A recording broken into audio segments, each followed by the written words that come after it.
একটা হ্যাচকা টান দিতে মেয়েটার পুরো শাড়ি খুলে নিচে পড়ে গেল। পরনে শুধু আর মাত্র 2টা কাপড়। মেয়েটা তখন কেমন 2 হাত দিয়ে মুখটা গুজে রেখেছে, আর এমন বিবস্ত্র অবস্থায় মেয়েটাকে দেখে নিজের ভিতর কামভাবটা পুরো জেগে উঠছে। তাই আস্তে আস্তে ওর সামনে গেলাম। ওর মুখ থেকে হাতটা সরাতেই দেখতে পেলাম কেমন ভয়ার্থ চোখ জোড়া দুটি পানিতে চলচল করছে। গোলাপি রঙের ঠোঁট দুটি কেমন করে কাঁপছে। মনের ভিতর তখন কামভাবটা আরো তীব্র হয়ে গেল। মুহূর্তেই ওর ঠোঁট দুটি আমার দখলে নিয়ে নিলাম। ও কেমন হাত দিয়ে বাধা দিতে গিয়ে পারল না। খাটের ওপর ওকে ধাক্কা মেরে ফেলে দিলাম। খাটের ওপর শুয়েই মেয়েটা কেমন ভয়ে কাঁপতে শুরু করলো। সেদিকে আমার কোনো ভ্রুক্ষেপ নেই, কারণ 20,000 টাকার বিনিময়ে ও আমার সাথে রাত কাটাতে এসেছে। কি ভাবছেন টাকার কথা কেন বললাম? ও আমার নিজের বউ না, আর মেয়েটাকে এক রাতের জন্য ভাড়া করে এনেছি। পতিতা, হ্যাঁ ও একটা পতিতা মেয়ে। গভীর রাতে যখন মদকে সিগারেট টানতে টানতে মাতাল অবস্থায় হাঁটতে হাঁটতে বাসায় ফিরছিলাম, ঠিক তখনই অনুভব করতে লাগলাম কেউ আমাকে পিছন থেকে ফলো করছে। পিছনে তাকাতেই দেখলাম একটা মেয়ে আমার পিছু নিচ্ছে। মহিলা ছিনতাইকারী না তো? আমার সাথে আবার তখন প্রায় লাখ টাকার উপরে ছিল। প্রতিদিনই হাজার হাজার টাকা নেশা করি আমি। বড়লোক ঘরে নষ্ট ছেলে আমি। বাবা মা কেউ নাই, আছে বুক ভরা কষ্ট আর কোটি কোটি টাকা।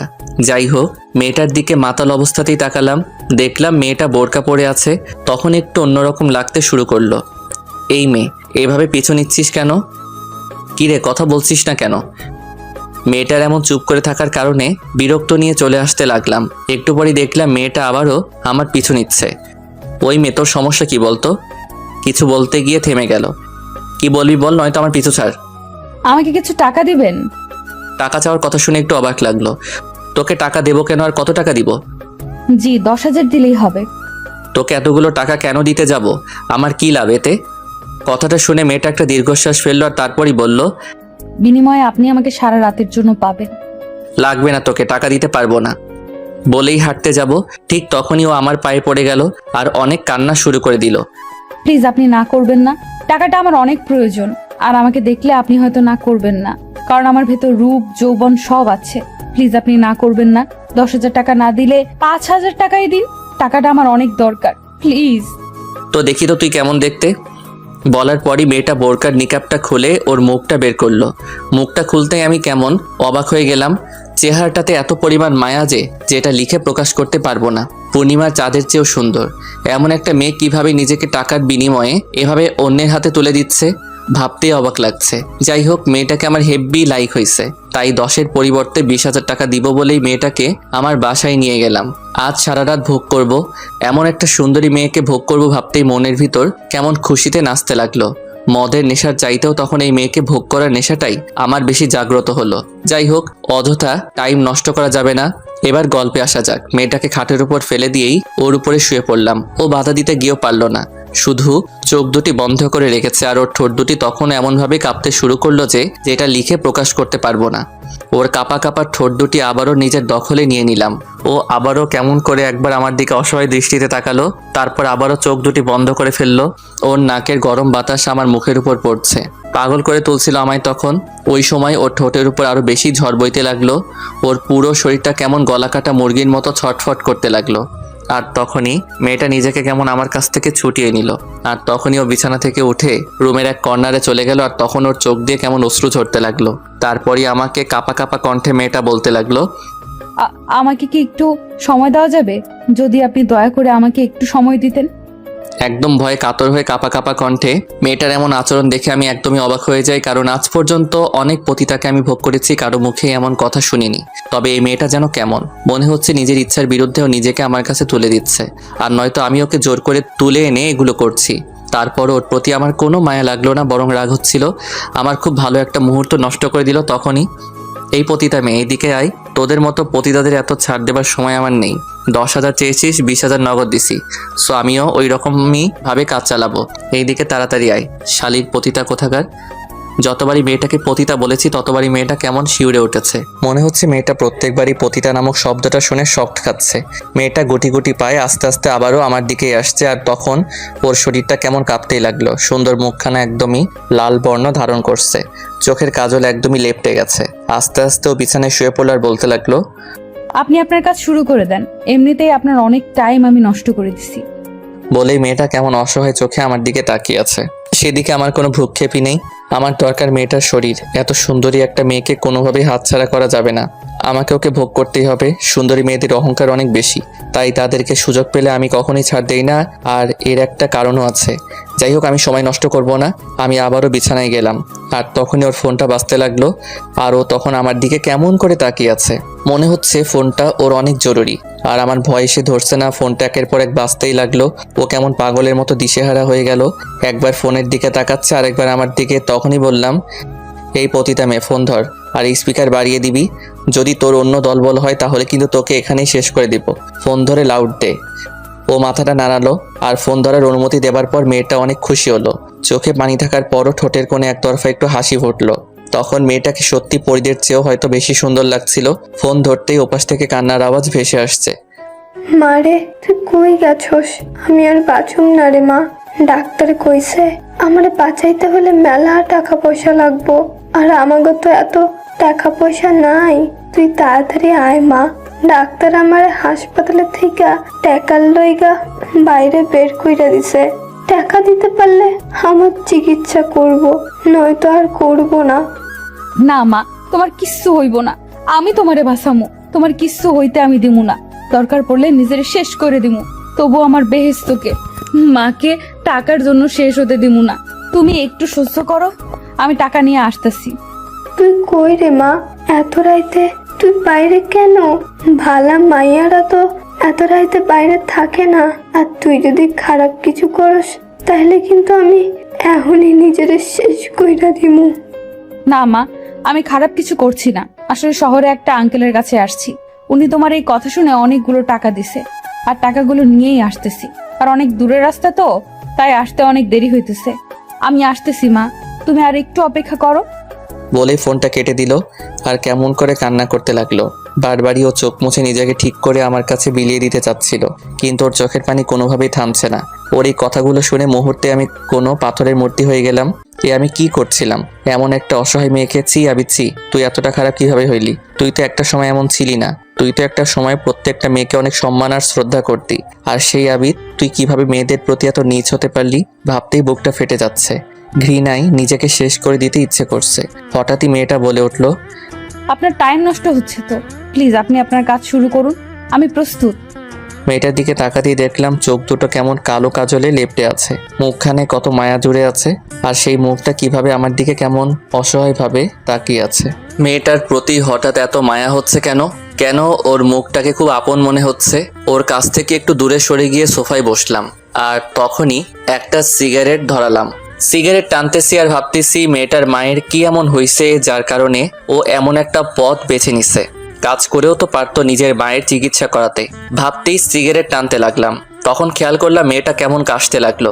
হয়তো সিগারেটটা সহ্য করতে পারছে না, আর মেয়েটা ভয়েও কিছুই বলতে পারতেছে না, শুধু আমার দিকেই তাকিয়ে কাশতে লাগলো। সিগারেটটা নিভিয়ে দিলাম আর ওকে জিজ্ঞাসা করলাম, এটার গন্ধ সহ্য করতে পারো না? না। এদিকে আসো। ও আমার দিকে আস্তে আস্তে এগিয়ে আসলো, আর তখনই বললাম, সোফায় বসো। ও সোফায় বসলো। বসার পরই ওর শাড়িটা এনে ওকে আবার পরিয়ে দিতে লাগলাম। মেয়েটা তখন কেমন অবাক হয়ে আছে, আর শাড়ি পরাতে বাধা দিচ্ছে। প্রথমে ভাবছিলাম হয়তো আমি পরিয়ে দিচ্ছি বলে সংকোচ বোধ করছে, পরেও নিজেই বলল, কি হলো, শাড়ি পরিয়ে দিচ্ছেন কেন? আপনি তো এখনো কিছুই করেননি। আপনি আপনার কাজ করবেন না? না। আমার মুখ থেকে না শব্দটা শুনে মেয়েটা কেমন হতভম্ব হয়ে গেল, আর চোখ দুটো বড় বড় করে জিজ্ঞাসা করলো, কেন করবেন না? আমাকে কি আপনার পছন্দ হয়নি? আমি আর বাধা দিব না, কোনো বাধা আসলেও বাধা দিব না। প্লিজ আপনি আপনার কাজ করুন। কান্না করতে করতে আমার পা জড়িয়ে ধরলো। অনেক চেষ্টা করছিলাম কিন্তু পা ছাড়াতে পারছিলাম না।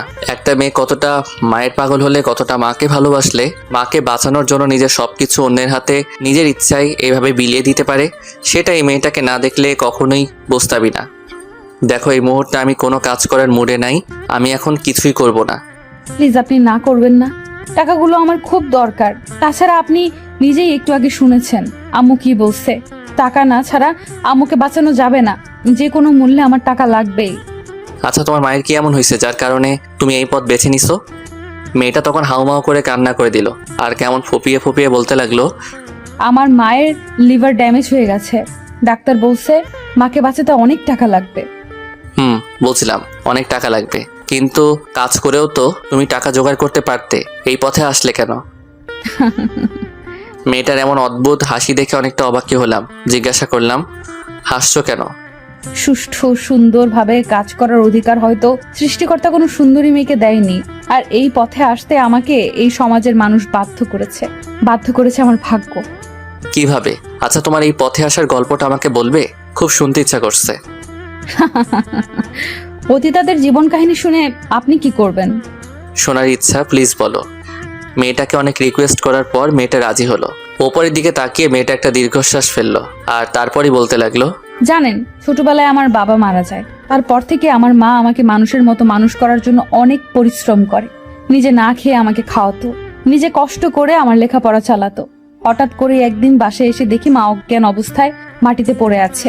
তখন মাকে ডাক্তারের কাছে নিয়ে গেলাম। অনেকগুলো টেস্ট করালো। টেস্টের টাকাগুলো মানুষের কাছ থেকে ধার করে পরিশোধ করি, কিন্তু রিপোর্টের পর জানা গেল মায়ের লিভার ড্যামেজ হয়ে গেছে। এখন বাঁচাতে গেলে অনেক টাকার প্রয়োজন, কিন্তু আমার হাতে কোনো টাকা ছিল না। কিভাবে টাকা জোগাড় করা যায় সেটাই তখন ভাবতেছিলাম, কিন্তু কোনো উপায় পেলাম না। কেউ আমাদের পাশে এসে দাঁড়ালো না। চারদিকে শুধু অভাব আর অভাব, আর সবকিছু কেমন কদাকার। আমি তখন সবকিছুই অন্ধকার দেখেছিলাম, কি করব বুঝে উঠতে পারছিলাম না। বলে আকাশের দিকে আর একটা দীর্ঘশ্বাস ফেললো। তারপর অসুস্থ মাকে বাসায় নিয়ে গেলাম। মা বলল ঢাকায় মামার বাসাতে আসতে, কারণ আমার মামা অনেক বড় লোক। হয়তো বোনের অসুস্থতার জন্য উনি আমাদের হেল্প করবে। মায়ের কথা মতোই সেদিন প্রথম এই ঢাকা শহরে আসলাম। মামার বাসায় যেতেই মামা অনেক খুশি হয়, কিন্তু টাকার কথা বলতেই মুখটা কেমন অন্ধকার করে ফেলে। মুখটা অন্ধকার করেই বলল আমাকে কিছুদিন থাকতে, উনি একটা ব্যবস্থা করবে। মাকে এই অবস্থায় ছেড়ে দূরে থাকতে খুব কষ্ট লাগছিল, তবুও থাকলাম, কারণ মাকে তো আমার বাঁচাতেই হবে। এদিকে মামা মাকে হসপিটালে ভর্তি করিয়ে দিল আর আমাকে ওনার কাছে রেখে দিল। দুদিন পর মামি সহ মামাতো বোনেরা কোথাও বেড়াতে গেল। বাসায় আমি একা শুয়ে আছি আর মায়ের কথাই ভাবছিলাম। হঠাৎ কেউ একজন আমার রুমে ঢুকলো। তাকাতেই দেখলাম আমার মামা। আমি একটু হাসি দিলাম, কিন্তু সেই হাসিটা বেশি স্থায়ী হলো না। কেন? কারণ তখনই মামা দরজাটা ভেতর থেকে বন্ধ করে দিল। ভালো মানুষের পেছনে মামার এত জঘন্য একটা রূপ সেদিনই আমার কাছে প্রকাশ পায়। কিছু বুঝে ওঠার আগেই আমার মামা আমার উপর ঝাঁপিয়ে পড়লো। আমাকে বাবা পর্যন্ত ডেকেছিলাম, পায়ে হাতে দিয়ে বারবার বলেছিলাম বাবা যে জায়গায় মামাও সেই একই জায়গায়। আমি তোমার মেয়ের মতো। কিন্তু সেদিন এই অসহায় মেয়েটাকে নিজের আপন মামা নৃশংসতার কাছে রেহাই পেল না, পশুর মতো আমাকে। বলেই কেমন ফুপিয়ে কান্না শুরু করে দিল। ওর কথাটা শুনে আমিও নিজেও কেঁদে দিলাম। কি বলছে এই মেয়েটা? আর কিভাবে মানুষ এতটা নীচ হতে পারে? আল্লাহ, তুমি এর আগে ওই জানোয়ারের বাচ্চাটাকে শেষ করে দিলে না কেন? ওই জানোয়ারের বাচ্চাকে আমি মাফ করব না, আমি নিজে ওকে শেষ করে দিব। আমি তখন কেমন থরথর করে কাঁপতে লাগলাম। একটা মেয়ে কতটা কষ্ট পেতে পারে, কেনই বা এমন পরিস্থিতিতে আসে, ওকে না দেখলে বুঝতেই পারতাম না। মানুষ পতিতাদের অনেক খারাপ বলে, কিন্তু একটা মেয়ে কেন পতিতা হয়, কেন নিজের সবকিছু টাকার জন্য অন্যের কাছে বিলিয়ে দেয়, সেটা হয়তো সবারই অজানা। আর এগুলো ভাবতেই তখন শুধু চোখ দিয়ে টপ টপ করে পানি বের হচ্ছে। কাঁপা কাঁপা কণ্ঠে বলতে লাগলাম, তারপর মেয়েটা উপরের দিকে তাকিয়ে অনেকগুলো দীর্ঘশ্বাস ফেললো। তারপর কিছুক্ষণ নীরবতা। একটু পরে নীরবতা ভেঙে বলতে লাগলো, সেদিন আমার সব কিছু উনি কেড়ে নিয়েছিল।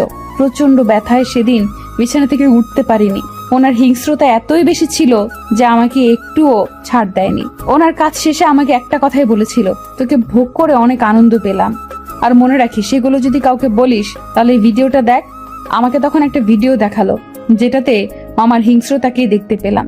ভিডিওটা দেখিয়ে বলল, তোর এই ভিডিও আমি ভাইরাল করে দেব, তোর আম্মুর চিকিৎসার একটা টাকাও দিব না, তোর মা মরে যাবে। তখন নিজের কথা ভুলে গেলাম, মায়ের মুখখানা মনে পড়ে গেল। না, মাকে কোনোভাবেই মরতে দেওয়া যাবে না। তখন আমি চুপ করে গেলাম। এরপর থেকে মামা সহ তার অনেক বন্ধু মিলে প্রতিদিন আমাকে হাত পা বেঁধে জোর করে ধর্ষণ করত, আর আমাকে দিয়ে মামা ব্যবসা শুরু করে দিল। আর তারপর একটা সময় মামা আর মায়ের চিকিৎসার জন্য আগের মতো টাকা দেয় না। মায়ের অবস্থাও দিন দিন খারাপ হতে লাগলো। আমাকে কিছু বললেই আমাকে পতিতা বলে মারধর করত। যখন দেখলাম মায়ের আর চিকিৎসা চলছে না, তখনই ওখান থেকে পালিয়ে বের হয়ে গেলাম, আর বের হয়ে আপনার কাছে। কথাগুলো বলেই মেয়েটা থরথর করে কাঁপতে লাগলো আর প্রচন্ড কান্না করতে লাগলো। আমি তখন নিজেও নিজেকে শান্ত করতে পারছিলাম না। আর এই মেয়েটি কিভাবে নিজেকে শান্ত করবে? জীবনে অনেক পতিতার সাথে রাত কাটিয়েছি, কিন্তু কোনোদিন কারো এই পতিতা হবার গল্প শুনিনি, শুধু ভোগ করে চলে এসেছি। জানতেও চাইনি তাদের এই পতিতা হবার কারণ। আর আজ যখন কোনো মেয়ের মুখে তার জীবন কাহিনী শুনলাম, নিজের বুকটাই তখন তাদের জন্য কষ্টে ফেটে যাচ্ছে। না, এই মেয়েটা অনেক কষ্ট করেছে, আর করতে দিব না। ওর কষ্টের জীবন আমি এখানেই শেষ করে দিব। কষ্ট ওর এখানেই শেষ। এবার ওর মুখে একটু হাসি দেখতে চাই। তখন বুঝতেই পারলাম মেয়েটা টাকার জন্য সব করতে পারবে। এখন আমি তাড়িয়ে দিলে আমার কাছ থেকে চলে গিয়ে আবার অন্য কারোর সাথে মিশবে। তার চেয়ে ভালো এই মেয়েটাকে অনেক দিনের জন্য আমার কাছেই রেখে দেই। তখনই বললাম, আমি তোমার পাশে থাকতে চাই, রাখবে তোমার পাশে? পতিতাদের সাথে থাকতে নেই। আর আমি ছেলে জাতটাকে এখন ঘৃণা করি। আপনি আপনার কাজ শেষ করুন, এমনিতেই রাত প্রায় শেষ পর্যন্ত। বুঝতে পারলাম ছেলেদের প্রতি ওর যথেষ্ট ঘৃণা জন্মে গেছে। এইভাবে মেয়েটাকে আমার কাছে রাখতে পারবো না, অন্য একটা বুদ্ধি খাটাতে হবে। ওই যে একটা ব্যাগ দেখছো, ওই ব্যাগে অনেক টাকা আছে, প্রায় 10 লক্ষ টাকার মতো আছে। আমি জানি এই 10 লক্ষ টাকা তো এই পতিতা পেশায় কয়েক মাসও কামাতে পারবা না। তো আমি যদি তোমাকে ওই টাকাগুলো দিয়ে দিই, বিনিময়ে আমাকে কি দিবা? কথাটা বলতেই মেয়েটা কেমন অবাক হয়ে আমার দিকে তাকিয়ে রইলো, আর বলতে লাগলো, আপনি যা চাইবেন তাই। দরকার পড়লে সারা দিন সারা রাত সব সময় আপনার সাথে কাটাবো, কিন্তু তারপরেও আমার মাকে বাঁচানোর জন্য টাকাগুলো দরকার। একটা শর্তে তোমাকে টাকাগুলো দিব। কি শর্ত? কাল থেকে শুরু করে টানা 2 মাসের জন্য তুমি আমার সবসময় আমার সাথে থাকতে হবে। যা বলবো তাই করতে হবে, কোনো কথাই না করতে পারবা না। এই 2 মাসে তোমার কাছে আমার যেটা যেটা ইচ্ছা সব তোমাকে পূরণ করতে হবে। আমার সাথে রাত দিন সবসময় কাটাতে হবে। রাজি আছো? আমি রাজি, তবুও টাকাগুলো আমার চাই। আমার মাকে বাঁচাতেই হবে। অবাক হয়ে গেলাম। মেয়েটা বিন্দু পরিমাণও ভাবার টাইম নিল না, এক কথায় সে রাজি। ভেবে বলছো তো? আমি রাজি। ঠিক আছে, টাকাগুলো তুমি কালই পাবে, আর এখনই আমার সাথে চলো। কোথায়? আপনি আপনার কাজ করবেন না? আমাকে তো সকালে বাসায় যেতে হবে। চুপচাপ এখন আমার সাথে চলো। তখনই মেয়েটাকে আগে ওর শাড়িটা পরিয়ে দিলাম, আর ওকে ওয়াশরুম থেকে ফ্রেশ হয়ে আসতে বললাম। তারপরও ওকে নিয়ে আমার গাড়িতে উঠলাম। ও কেমন ভয় ভয়ে গাড়িতে উঠলো। প্রচন্ড ভয় পাচ্ছে মেয়েটা, হয়তো ভাবছে তাকে কোথাও নিয়ে কিছু করে ফেলবো। গাড়ি ড্রাইভ করছি, হঠাৎই মেয়েটাকে বললাম, এই মেয়ে, এতক্ষণ আমার সাথে আছো অথচ নামটাই জানি না, আর কাল থেকে তো তুমি আমার সাথেই থাকবা। তো নাম কি তোমার? জি, মোসাম্মদ আনিকা আক্তার। খুব সুন্দর নাম, রূপের সাথে নামের অনেক মিল আছে। আর আমার নাম আবিদ হাসান, সবাই আবিদ বলেই ডাকে। এখন থেকে তুমিও আবিদ বলেই ডাকবা। আমি নাম ধরে ডাকতে পারবো না, স্যার বলে ডাকি। কি বলছি? আমি যেটা বলছি চুপ করে সেটাই শুনবা, বুঝছো? বলো আবিদ। করছো কেন? বলো আবিদ। আবিদ। এবার বলো গ্রামের বাসা কোথায়? আমরা এখন সেখানেই যাব। কিন্তু। কোনো কিন্তু নাই। এইদিকে তোমার আম্মুর অবস্থা অনেক খারাপ, তাই দেরি করে একদমই লাভ হবে না। তারপরই ওর থেকে ঠিকানা নিয়ে ওদের গ্রামের বাসায় চলে গেলাম।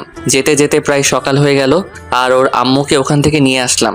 ঢাকাতে এনে বড় একটা ভালো হসপিটালে ভর্তি করে দিলাম। তখনই আনিকা বলে উঠলো, আপনার এই ঋণ কিভাবে শোধ করব আমি? হয়তো নিজের জীবন দিয়ে হলেও আপনার এই ঋণ আমি শোধ করতে পারবো না। শোধ করার দরকার নেই। আর হ্যাঁ, শর্ত অনুযায়ী আজ থেকে আমি যা যা বলবো সব তোমাকে মানতে হবে। বলুন, আমাকে কি করতে হবে? এখন থেকে আমাকে তুমি করে বলবা, আর আমার নাম ধরে ডাকবা। যদি এর ব্যতিক্রম করো তাহলে।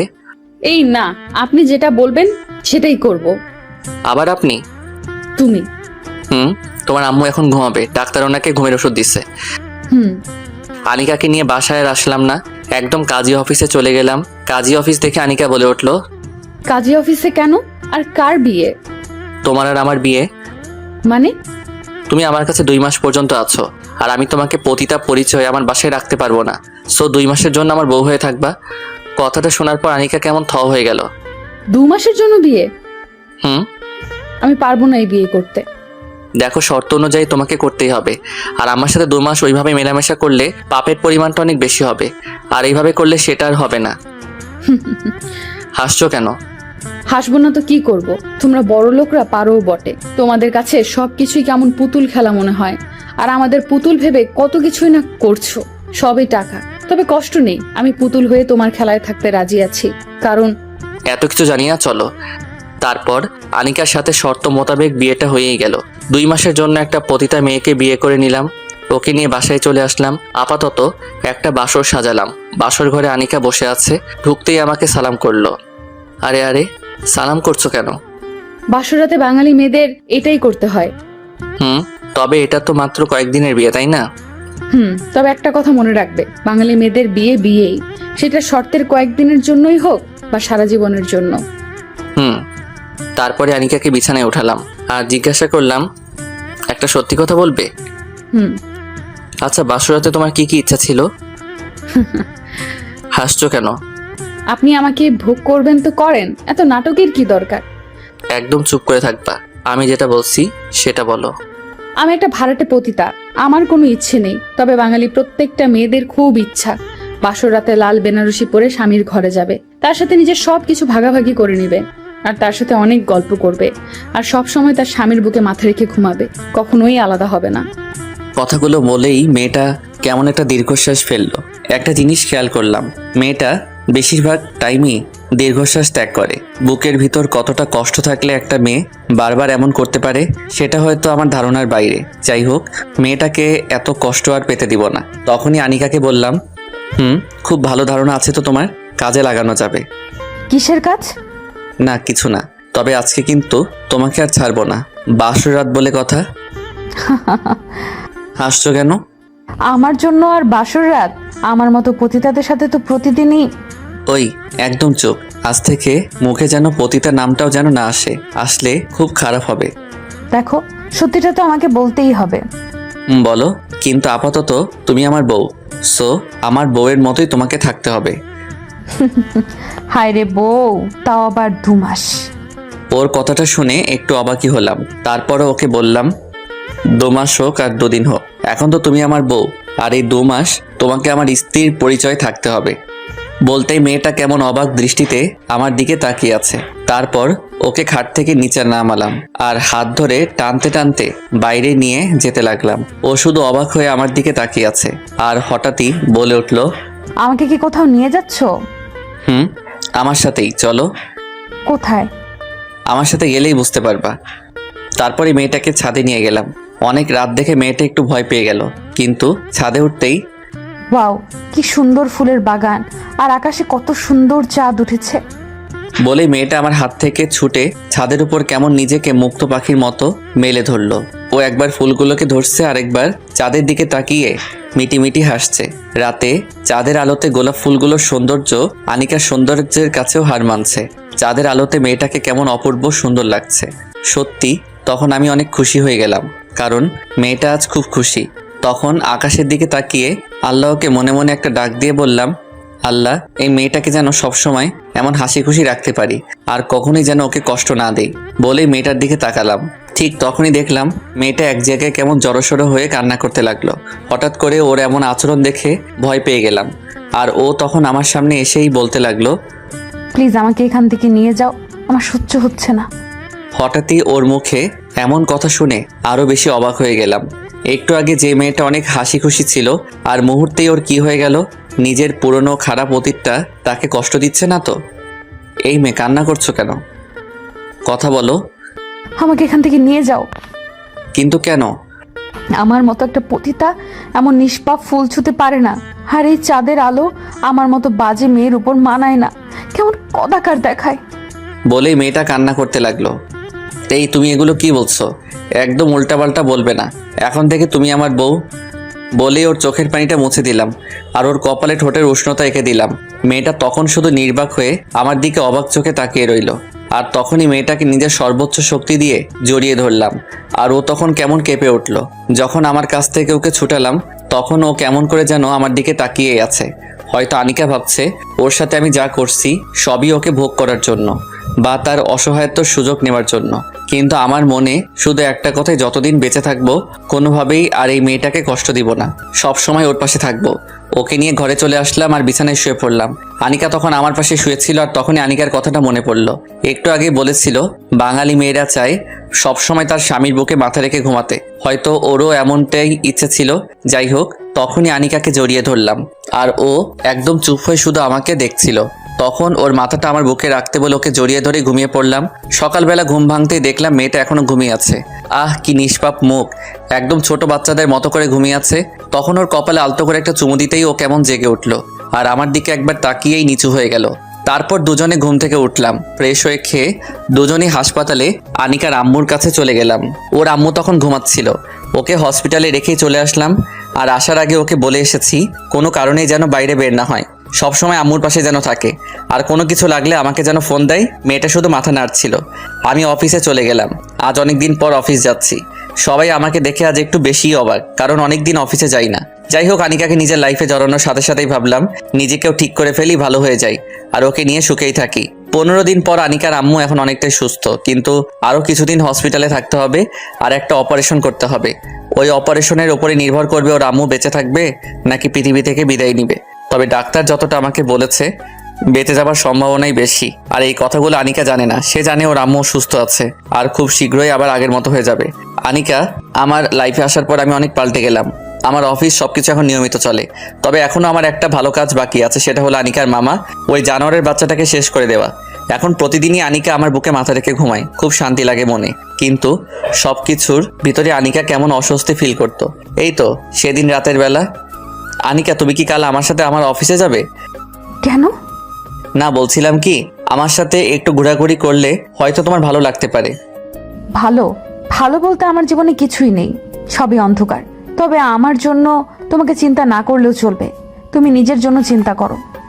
ওর এমন কথা শুনে একটু হতাশ হলাম। তারপর আবারও বললাম, চলোই না একটু, তোমার ভালো লাগতে পারে।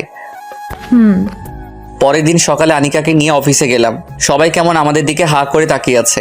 আমার সব ফ্রেন্ডদের সাথে ওর পরিচয় করিয়ে দিলাম আর সবাই আমাদেরকে স্বাগত জানালো। ঠিক তখনই আমার অফিসের ম্যানেজার আমার ওখানে আসলো। উনি আসার পরে আনিকা কেমন অস্থির হয়ে যাচ্ছিল, বারবার নিজেকে আড়াল করতে যাচ্ছিল। ঠিক তখনই ম্যানেজার বলে উঠলো, স্যার, এই বেশ্যাটাকে আর এখানে কেন? সবার সামনে কথাটা বলতে আনিকা কেমন ভয়ে কাঁপতে লাগলো আর আমার মুখের দিকে তাকিয়ে থরথর করে কাঁপতে লাগলো। সবাই তখন কেমন করে যেন আনিকার দিকে তাকিয়ে রইলো। আনিকার চোখ বেয়ে বেয়ে গাল দিয়ে পানি বের হচ্ছিল। ওর চোখে পানি দেখে নিজেকে ঠিক রাখতে পারলাম না। ম্যানেজার সাহেব, ভদ্রভাবে কথা বলুন। এভাবে কথা বলার অধিকার আপনাকে কে দিয়েছে? স্যার, যেটা সত্যি সেটা তো আমাকে বলতেই হবে। এই মেয়ে একটা পতিতা, চরিত্রহীনা, আর ওর সাথে আপনি কত টাকা দিয়ে ভাড়া করেছেন? মালটা কিন্তু... কি বললি কুত্তার বাচ্চা? বলেই সবার সামনে ম্যানেজার মারা শুরু করে দিলাম। সবাই তখন আমাকে থামাতে চেষ্টা করলো, কিন্তু পারছিল না। এক পর্যায়ে সবাই ওরা ম্যানেজারকে বাইরে বের করে দিল। আমার মাথায় তখন রক্ত উঠে পড়েছিল। ঠিক সেই মুহূর্তে আনিকাকে এভাবে কষ্ট দেবার কারণেও খুব কষ্ট লাগছিল। মেয়েটা আসতে রাজি ছিল না, আর আমার কথায়ও এসে সবার সামনে এইভাবে সেই নিজের দোষে আজ আবারও কষ্ট পেল। পুরোনো অতীতটা ওকে ভুলাতে গিয়ে মনেও করিয়ে দিলাম। ভাবতে নিজের উপর তখন রাগ হতে লাগলো। তখনই আনিকাকে খুঁজতেই দেখলাম আনিকা নেই। ও গেল কোথায়? ওকে খোঁজা শুরু করলাম, কিন্তু পাচ্ছিলাম না। বুকের ভিতর কেমন অস্থিরতা কাজ করছিল। ও যদি নিজের কোনো ক্ষতি করে ফেলে তাহলে তো নিজেকে আমি ক্ষমা করতে পারবো না। সব দোষ আমার, কেন যে ওকে এখানে আনতে গেলাম। কিন্তু ও কোথায়? খুঁজতে লাগলাম আনিকাকে, কিন্তু পাচ্ছি না। অফিসে দারোয়ানকে জিজ্ঞাসা করতেই বললো ও নাকি বেরো হয়নি। তাহলে গেল কোথায়? খুব কষ্ট লাগছিল। নিজের একটু ভুলের জন্য ওকে হারিয়ে ফেলবো না তো। হঠাৎ অফিসের একটা কর্মচারী এসে বললো ও নাকি ছাদে গেছে। তাই আর এক মুহূর্ত দেরি করলাম না, একটা দৌড় মারলাম আর ছাদে চলে গেলাম। দেখলাম মেয়েটা ছাদ থেকে ঝাঁপ দিতে যাচ্ছে। ঠিক তখনই মেয়েটার হাত ধরে ফেললাম। এই তো সাহস হলো কিভাবে এভাবে নিজেকে শেষ করে দেবার? আমি বাঁচতে চাই না। আজ আমার জন্য তোমার কত বড় ক্ষতি হয়ে গেছে। একদম কোনো কথা বলবি না, আমার কিছুই হয়নি। ঠিক তখনই মেয়েটা আমার পায়ে পড়ে গেল। আজ আমাকে হেল্প করতে এসে আপনাকে কতটা অপমান সহ্য করতে হচ্ছে। সবার সামনে আপনাকে কত ছোট হতে হচ্ছে। প্লিজ আনিকা, এভাবে বলো না। শব্দ আমার। আমি তোমাকে না আনলে হয়তো তোমাকে এই অপমান সহ্য করতে হতো না। তুমি আমাকে মাফ করে দাও আমার জন্যই। এই, তুমি এগুলো কি বলছো? আমার কোনো সমস্যা হয়নি। আমি তো পতিতা, তাই না? আর পতিতাদের এগুলো শুনে কোনো সমস্যা হয় না। তবে তোমার... বলে আবার কান্না শুরু করে দিল। দেখো, একদম কান্না করবা না। আর মরতে যাচ্ছ কেন? তুমি যদি মরে যাও তোমার মাকে কে বাঁচাবে? মায়ের জন্যই তো বেঁচে আছি, কিন্তু আমি যা নিতে পারছি না। ওই মানুষটা আমার জীবনটাকে শেষ করে দিছে, শেষ করে দিছে। বলে কান্না করতে লাগলো। কোন মানুষটা? না, কিছু না। কোন মানুষ আমাকে বলো। না, কেউ না। বলো বলছি। আর ওই ম্যানেজার তোমাকে কিভাবে চিনে? কান্না করতেই লাগলো। বলো বলছি, ও তোমাকে কিভাবে চিনলো? ও আমাকে চেনে, কারণ ওই আমার মামা। কথাটা শুনে মাথাটা নষ্ট হয়ে গেল। কি, যে জানোয়ারের বাচ্চাটাকে আমি শেষ করার জন্য ভাবছি, যে জানোয়ারটা একটা মেয়ের সুন্দরভাবে বাঁচার অধিকার নষ্ট করে দিচ্ছে, যে জানোয়ারের বাচ্চা একটা পবিত্র দেখে জানোয়ারের মতো ঝাঁপিয়ে পবিত্র সম্পর্ক নষ্ট করে মেয়েটাকে অপবিত্র করেছে, সে আমার কোম্পানিরই ম্যানেজার।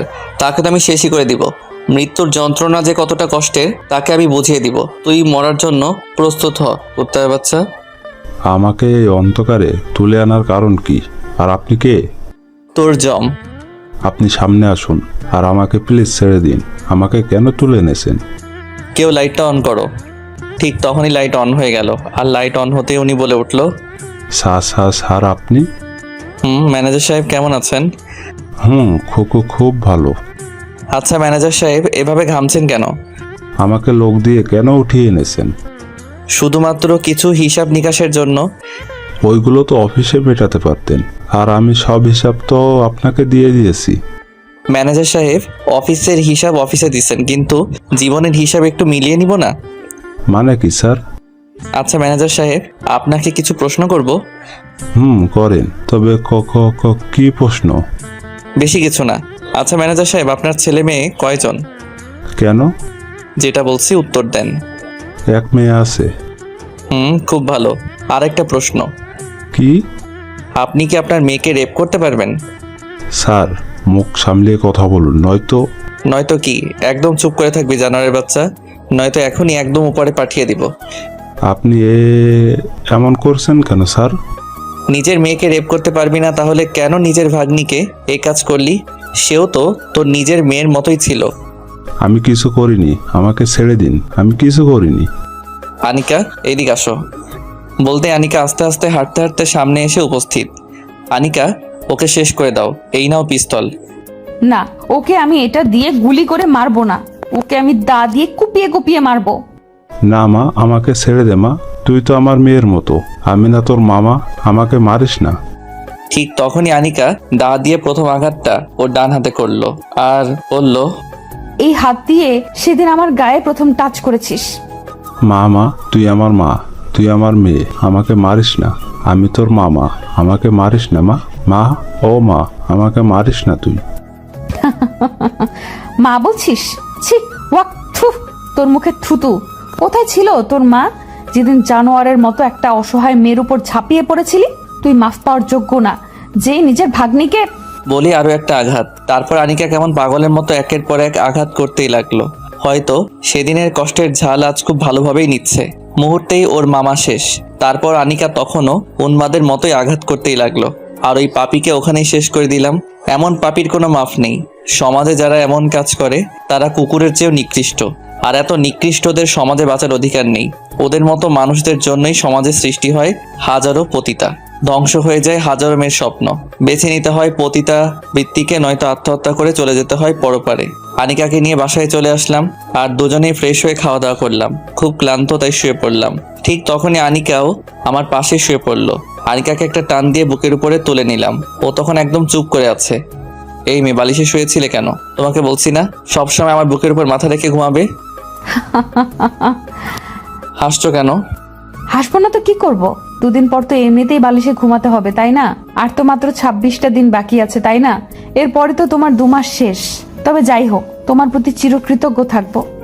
ওর মুখে কথাগুলো শুনে খুবই অবাক লাগছিল, কারণ দিনগুলো আনিকা যে এত ভালোভাবে হিসাব রাখবে বুঝতেই পারিনি।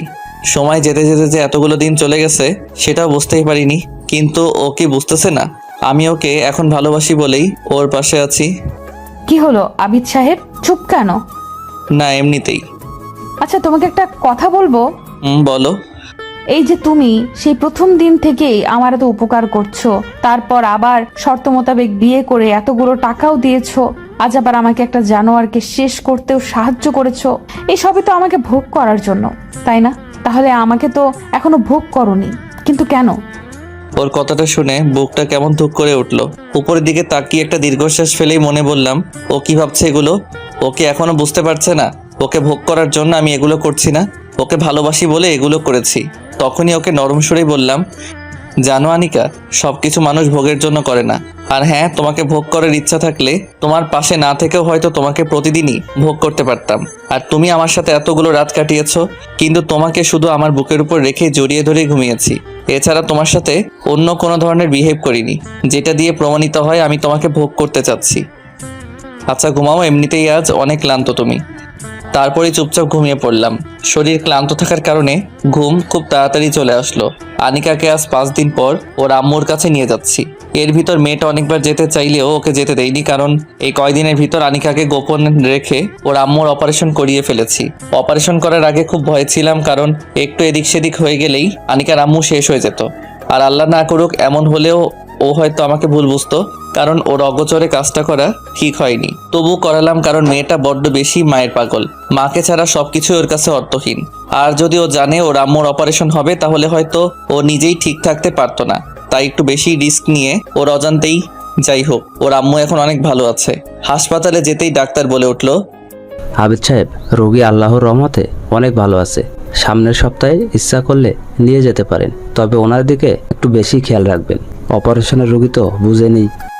আমি মাথা নাড়ালাম। আর ডাক্তারের এমন কথা শুনে আনিকা কেমন করে যেন আমার দিকে তাকিয়ে আছে আর অনেক বেশি অবাক হয়ে জিজ্ঞাসা করলো, অপারেশন? কিসের অপারেশন আর কার অপারেশন? আমি তোমাকে পরে বলছি, আগে চলো মাকে দেখে আসি।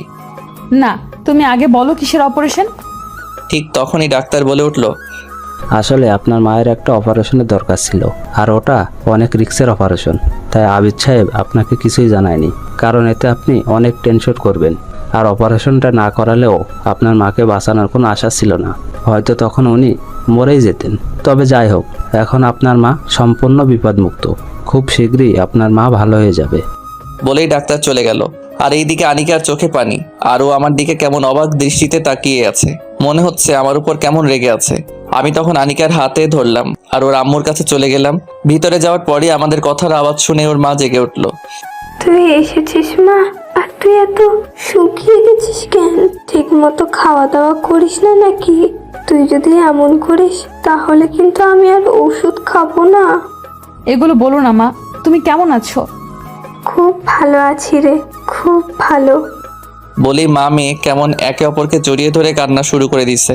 আর আনিকার মা কেমন করে আনিকার কপালে চুমু দিচ্ছে আর কেমন করে বুকে আগলে রেখেছে।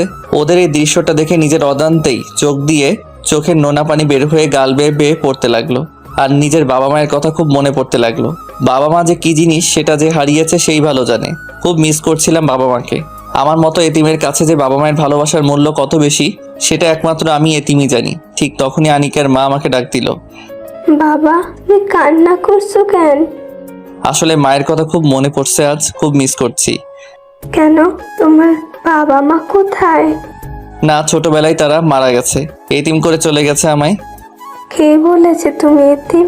আমি কি তোমার মা না? এদিকে আসো বাবা। তখনই দৌড়ে ওনার কাছে যেতেই উনি আমাকে জড়িয়ে ধরেই বলতে লাগলো, আজ থেকে তুমিও মার ছেলে। আহ কি শান্তি, কলিজাটা জড়িয়ে গেল। তখনই আমি বললাম, আচ্ছা আমি কি আপনাকে আজ থেকে মা বলে ডাকতে পারি? কেন পারবে না, অবশ্যই ডাকবে। খুব খুশি লাগছিল। আর তখন একটা ফোন আসলো। আচ্ছা মা, আমি একটু বাইরে থেকে কথা বলে আসছি, আপনারা কথা বলুন। যাও বাবা। তারপরে আমি বাইরে বের হয়ে গেলাম। প্রায় 20 মিনিট পর ভিতরে যাব, তখনই দরজা বাইরের থেকে শুনতে পেলাম, মারে, ছেলেটা কে? এই তো আমার ক্ষণিকের ফ্রেন্ড। মারে, ছেলেটা অনেক ভালো রে। তুই জানোস ছেলেটা এই কয়টা দিন কিভাবে আমার পিছনে খাটছে? কত সময় আমার পিছনে শেষ করছে, প্রত্যেকটা দিন আমার সেবা করছে। তোমার অপারেশন হয়েছে আমাকে বলেনি কেন? আমি নিষেধ করেছিলাম, কারণ তুই শুনলে অনেক ভেঙে পড়বি। তবে যাই হোক, ছেলেটাকে আমার খুব ভালো লেগেছে। এমন একটা ছেলে যদি... থাক মা, আর বলো না। কেন? কারণ ও অনেক বড় লোক। তারপরও রে মা, আমার মনে হয় ওই ছেলেটা তোরে ভালোবাসে, নয়তো... মা আর বলো না প্লিজ। ওদের কাছে ভালোবাসার কোনো মূল্য নেই। ওরা বড় লোক, তাই ওদের কাছে মেয়েরা খেলার পুতুল। খেলা শেষ হলেই সব শেষ। আর আমি তার যোগ্য না মা। আর অযোগ্য হয়ে আমি কারো পরিহাসের করুণার পাত্রী হতে চাই না। বলেই মেয়েটা কেমন কান্না করে দিল। বাইরে থেকে কথাগুলো নিজেরই কান্না এসে গেল। তার মানে এতদিনে ওর মনে একটু ভালোবাসা আমি তৈরি করতে পারিনি, আর একটু জায়গাও তৈরি করতে পারলাম না। নাকি ওর অতীতের কারণে ও আমাকে ওর জীবনে জড়াতে চায় না। বাইরে থেকে একটা কাশির আওয়াজ দিয়ে ভিতরে ঢুকলাম। আমাকে দেখে আনিকা তাড়াতাড়ি করে নিজের চোখের পানি মুছে ফেললো। আমি আর বেশি কিছু বললাম না। ভিতরে গিয়ে অফিসে কাজ আছে বলেই বের হয়ে গেলাম। তারপর বাসায় এসে চুপ করে শুয়ে রইলাম। ভাবতে লাগলাম কি করব। ওর সাথে প্রায় 2টা মাস কেটে গেল, 10টা দিন মাত্র বাকি। এতগুলো দিনেও কি ও আমাকে একটু বুঝতে পারলো না? ভাবতে ভাবতেই বিছানায় ঘুমিয়ে পড়লাম। হঠাৎই কারো ডাকে আমার ঘুম ভাঙলো। চোখ খুলতেই দেখলাম আনিকা। আমার দিকে কেমন অবাক করা দৃষ্টিতেই তাকিয়ে রইল মেয়েটা। আস্তে আস্তে খাটের একটা কর্নারে এসে বলল, তুমি ঠিক আছো তো? তোমার কিছু হয়নি তো? কোনো সমস্যা? আর কখন বাসায় আসছো? একসাথেই কথাগুলো জিজ্ঞাসা করলো। হয়তো আমি বাসায় এসে শুয়ে আছি আর ওকে জানাইনি বলে প্রশ্নগুলো করছে। এই তো হসপিটাল থেকে সোজা বাসায় চলে আসছি। অফিসে যাওনি? না, কেন? এমনিতেই। ভালো, কিন্তু আমাকে তো একটু বলতে। বলতে গিয়েও আনিকা আর কিছু বলল না, কথাটা অপূর্ণই রেখে দিল। আনিকার প্রতি খুব রাগ হচ্ছিল। ও কি একটু বুঝতে পারছে না তাকে আমি কতটা ভালোবাসি? ও কি আমাকে একটু বুঝবে না নাকি বুঝতেই চায় না? ওর প্রতি বুক ভরা অভিমান নিয়ে চুপ করেই শুয়ে রইলাম। তুমি খাবে না? না খেয়ে শুয়ে থাকবা? তোমার খেতে ইচ্ছে করলে তুমি খেয়ে তারপর ঘুমিয়ে পড়ো, আমাকে আর ডাকবে না। তুমি খাবে না আর আমি ডাকবো না কেন? ওই ডাকবে না তো ডাকবে না, আর একটা যদি ডাক দাও তাহলে? তোমাকে আর বলতে হবে না। আর আমি এভাবে বলার কারণে লজ্জিত। আসলে নিজের অবস্থানের কথাটা ভুলেই গেছি। আর তো মাত্র 10 দিন, তারপরে তো চলে যাব। ওর চলে যাবার কথাটা শুনে বুক ফেটে কান্না আসছিল, খুব কষ্ট লাগছিল। মনে মনে বলছিলাম, হায় রে আনিকা, একটু রাগ দেখালাম বলে খুব সহজে উল্টাপাল্টা বুঝে নিলে। কিন্তু তোমাকে ভালোবাসি বলে যে তোমার পাশে থাকতে চাচ্ছি, সেটা তুমি হয়তো কখনোই আর বুঝবে না। বলে বুক ফাটা একটা দীর্ঘশ্বাস ফেললাম। এরপরও ও কয়েকবার ডেকেছিল খেতে, কিন্তু ওর প্রতি একটু রাগ নিয়ে আবার নিষেধ করার কারণে আর ডাকিনি। চুপচাপ শুয়ে রইলাম। বুকটা খা খা করছিল। ওকে বুকের সাথে মিশিয়ে খুব শক্ত করে জড়িয়ে ধরে বলতে ইচ্ছে করছিল, আনিকা, খুব ভালোবাসি তোমায়, খুব বেশি ভালোবাসি। আমাকে না কখনো ছেড়ে যাবার কথা বলো না। কিন্তু সেদিন মনের ভেতরের আর্তনাদগুলো মুখ করে বের করতে পারলাম না। কিছুক্ষণ পর আনিকাও আমার পাশে শুয়ে পড়লো। প্রতিদিন পাগলিটাকে বুকে নিয়ে ঘুমাই, আমার বুকটা ওর জন্য বালিশ বানিয়ে দেই। কিন্তু আজ অভিমান করে ওকে আর আমার বুকে টেনে নিলাম না। ভাবলাম ও হয়তো আমাকে বলবে, আবিদ, আমি না তোমার ওই বুকে অনেক শান্তি পাই। আমাকে সব সময় তোমার ওই বুকের মধ্যেই রাখবা। আর আজকে আমাকে রাগ করে কেন বালিশে শুয়ে থাকতে বলছো? আমি কিন্তু তোমার বুকেই ঘুমাবো। কিন্তু আফসোস, আনিকা এগুলো বলবে তো দূরে থাক, ওর কল্পনায়ও এগুলো আসে না। আর হয়তো আমার সাথে শর্তের কারণে যতটুকু থাকছে, নয়তো ও হয়তো আমার কাছে কখনোই থাকতো না। বিছানায় ওর অপর দিকে মুখ করে বালিশে চোখ ভিজাচ্ছিলাম, লাইটটা অফ আছে, তাই হয়তো ওর চোখে আমার চোখের পানি পড়বে না। চোখে নোনা জল ফেলতে ফেলতে কখন যে ঘুমিয়ে পড়ছি বুঝতেই পারিনি। হঠাৎই কারো চিৎকার শুনে ঘুম থেকে লাফিয়ে উঠলাম।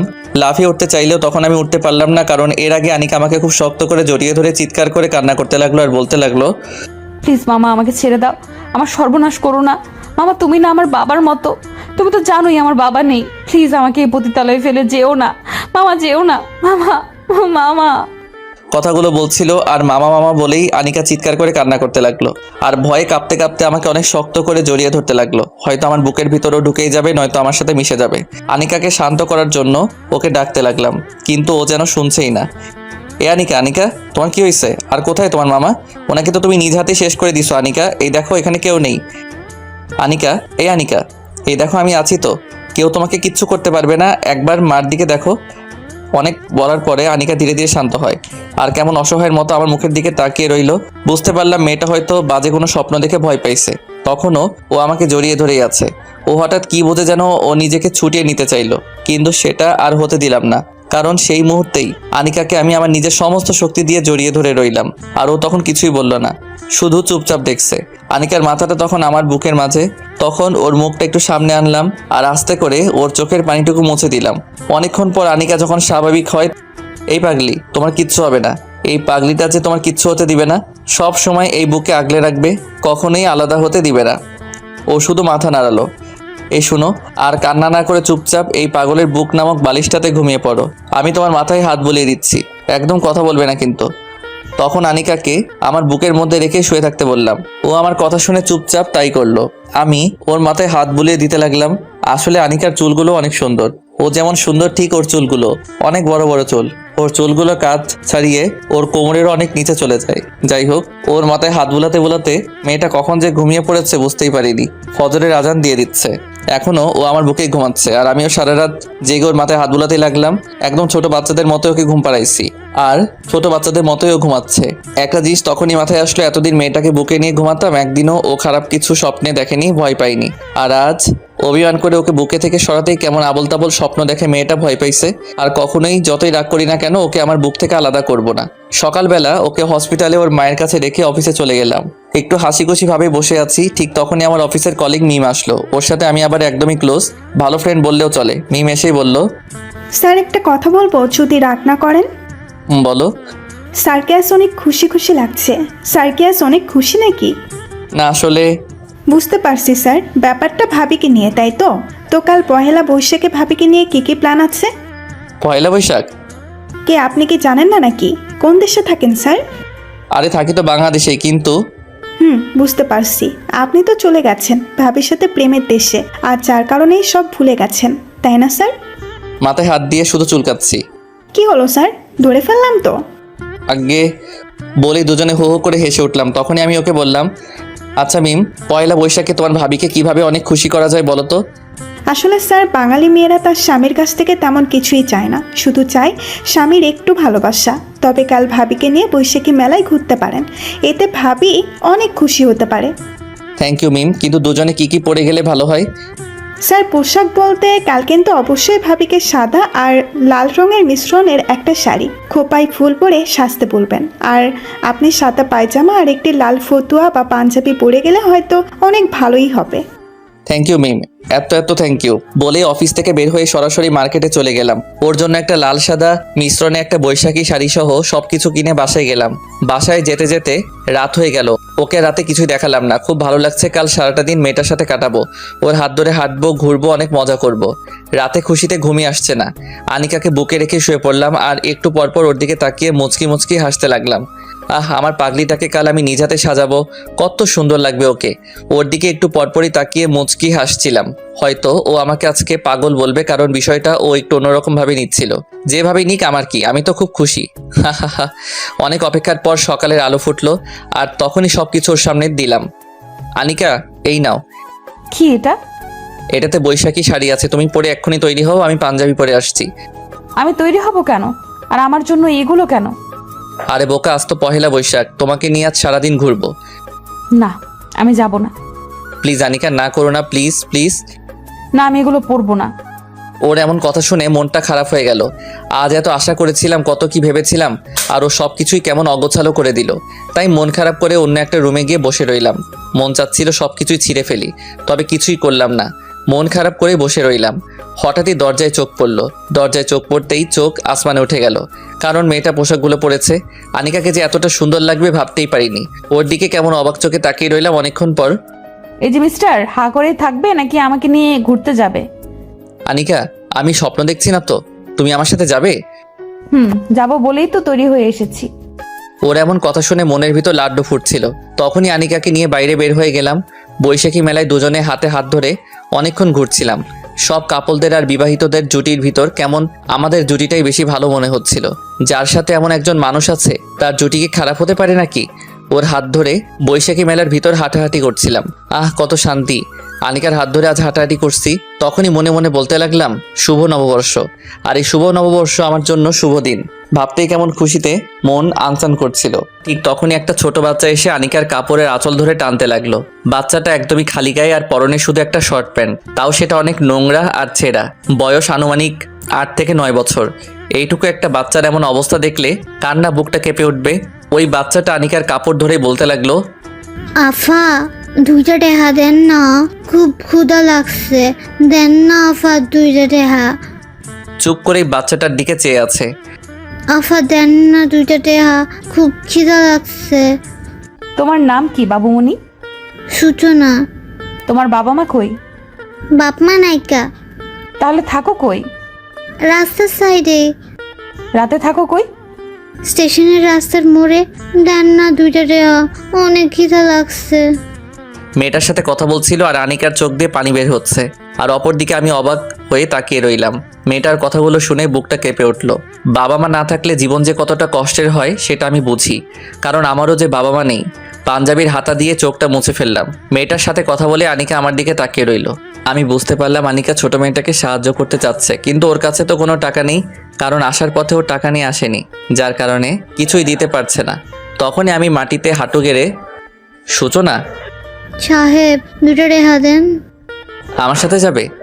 কই নিয়ে যাইবেন আমারে? তোমাকে ভালো একটা স্কুলে নিয়ে যাব। সেখানে তুই বন্ধুদের সাথে গল্প করবা, লেখাপড়া করবা, খেলাধুলা করবা। যাবে আমার সাথে? ও জামু, কিন্তু খাইতে দিবেন তো? আর কি কি কাম করতে হইব? আমি কিন্তু বেশি কাম পারি না। মেয়েটার কথাটা শুনে একদমই অবাক হয়ে গেলাম। এইটুকু একটা মেয়ে কি বলে এসব? তোমার কাজ করতে হবে না, চলো আমার সাথে। আর তোমার আরও বন্ধু আছে, হ আছে। তাদের কাছে আমাকে নিয়ে যাও। হ আইন আমার লগে। তারপরই মেয়েটাকে ওই অবস্থাতেই ওর গালে একটা চুমু দিয়ে কোলে তুলে নিলাম আর মেয়েটাকে কোলে নিয়ে তাদের পাড়াতে চলে গেলাম।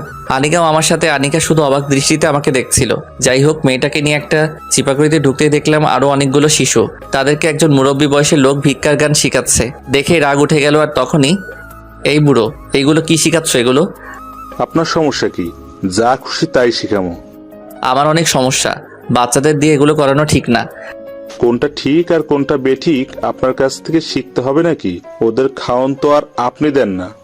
আজ থেকে ওদের খাবার আমি দিব। তাহলে আর দেরি করছেন কেন? এই হতচ্ছাড়াগুলোকে এখনই নিয়ে যান। নিয়ে যাবই, কিন্তু ওদের বাবা মা কই? হুস, বাবা মা এগুলো সব পতিদেদের পোলামাইয়া। ওদের নষ্টামির ডাস্টবিনের ফসল। আচ্ছা, আমাকে ওদেরকে নিয়ে যেতে দিন। বললেই তো হবে না, এতদিন ধরে এগুলারে বড় করছি। এই টাকাকেই দিব, টাকা দিলে নিতে পারবেন, নয়তো আমি এগুলা শিখাইবই। কথাগুলো শোনার পর আনিকাও কেমন চুপসে গেল। ওদের জন্য মেয়েটার কত মায়া। ঠিক তখনই বললাম, কত টাকা লাগবে?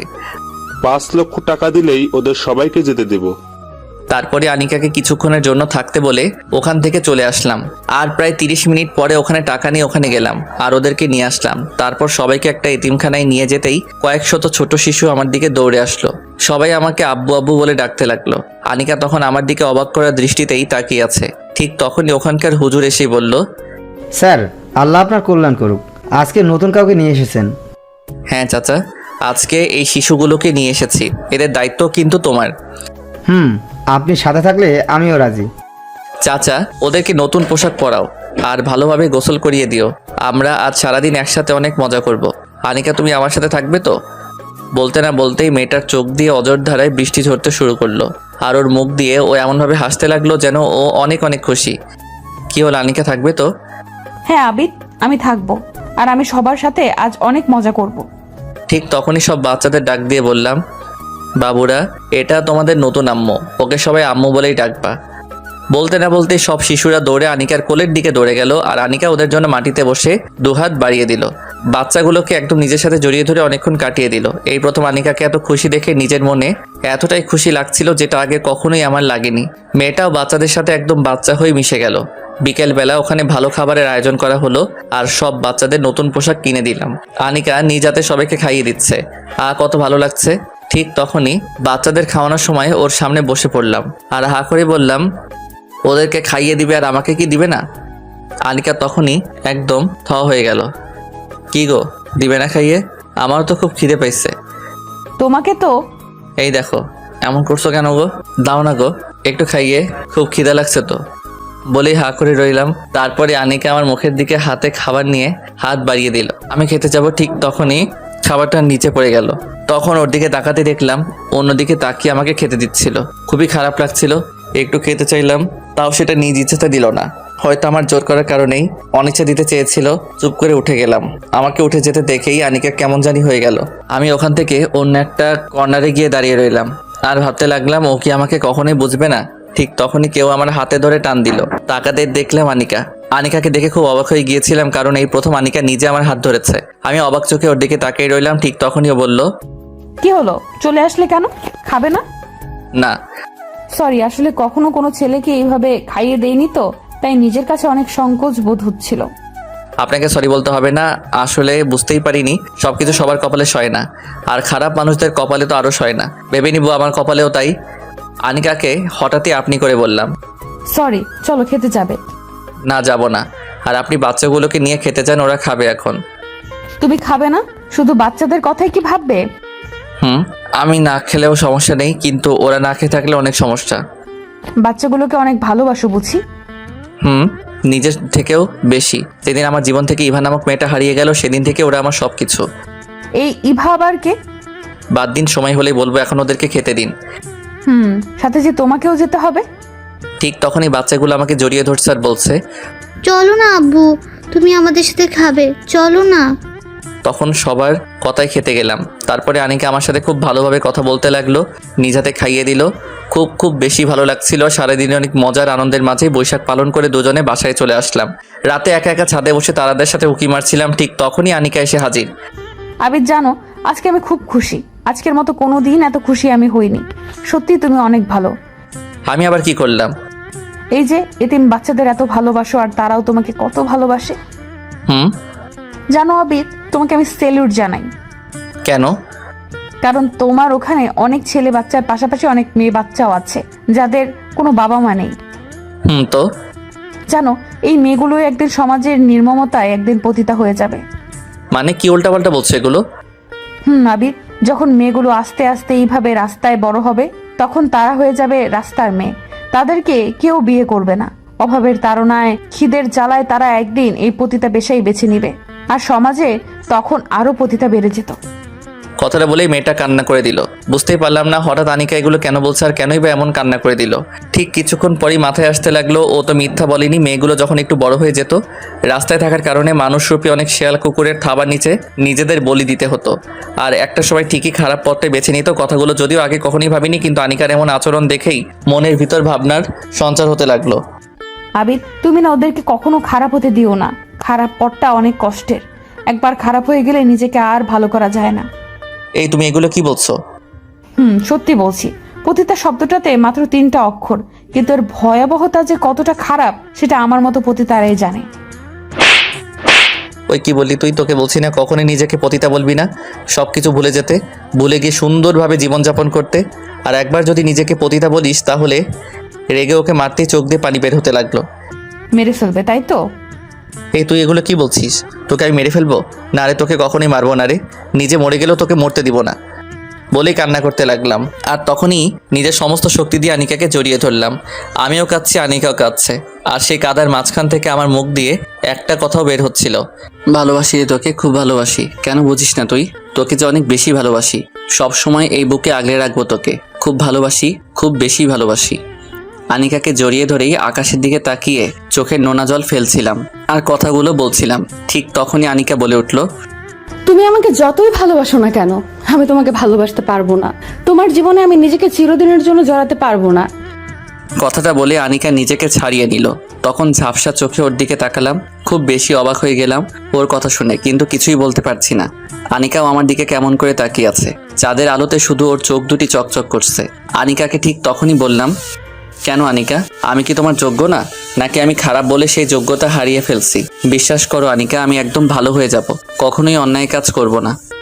দেখো আবিদ, তুমি অনেক ভালো ছেলে, সেটা আমি জানি, কিন্তু আমি তোমাকে আমার জীবনে মেনে নিতে পারবো না। ঠিক তখনই বুকটা কষ্টে ফেটে যাচ্ছিল। কেন আনিকা এই কথা বলছে? আমি কি তার যোগ্য না, নাকি অন্য কোনো কারণ আছে? আচ্ছা আনিকা, আমাকে কি তোমার মেনে নিতে কোনো কারণ আছে, নাকি তোমার লাইফে কেউ আছে? আছে। কথাটা শুনে বুকটা ফেটে গেল। বুকের গহীনে ঝড় শুরু হয়ে গেল।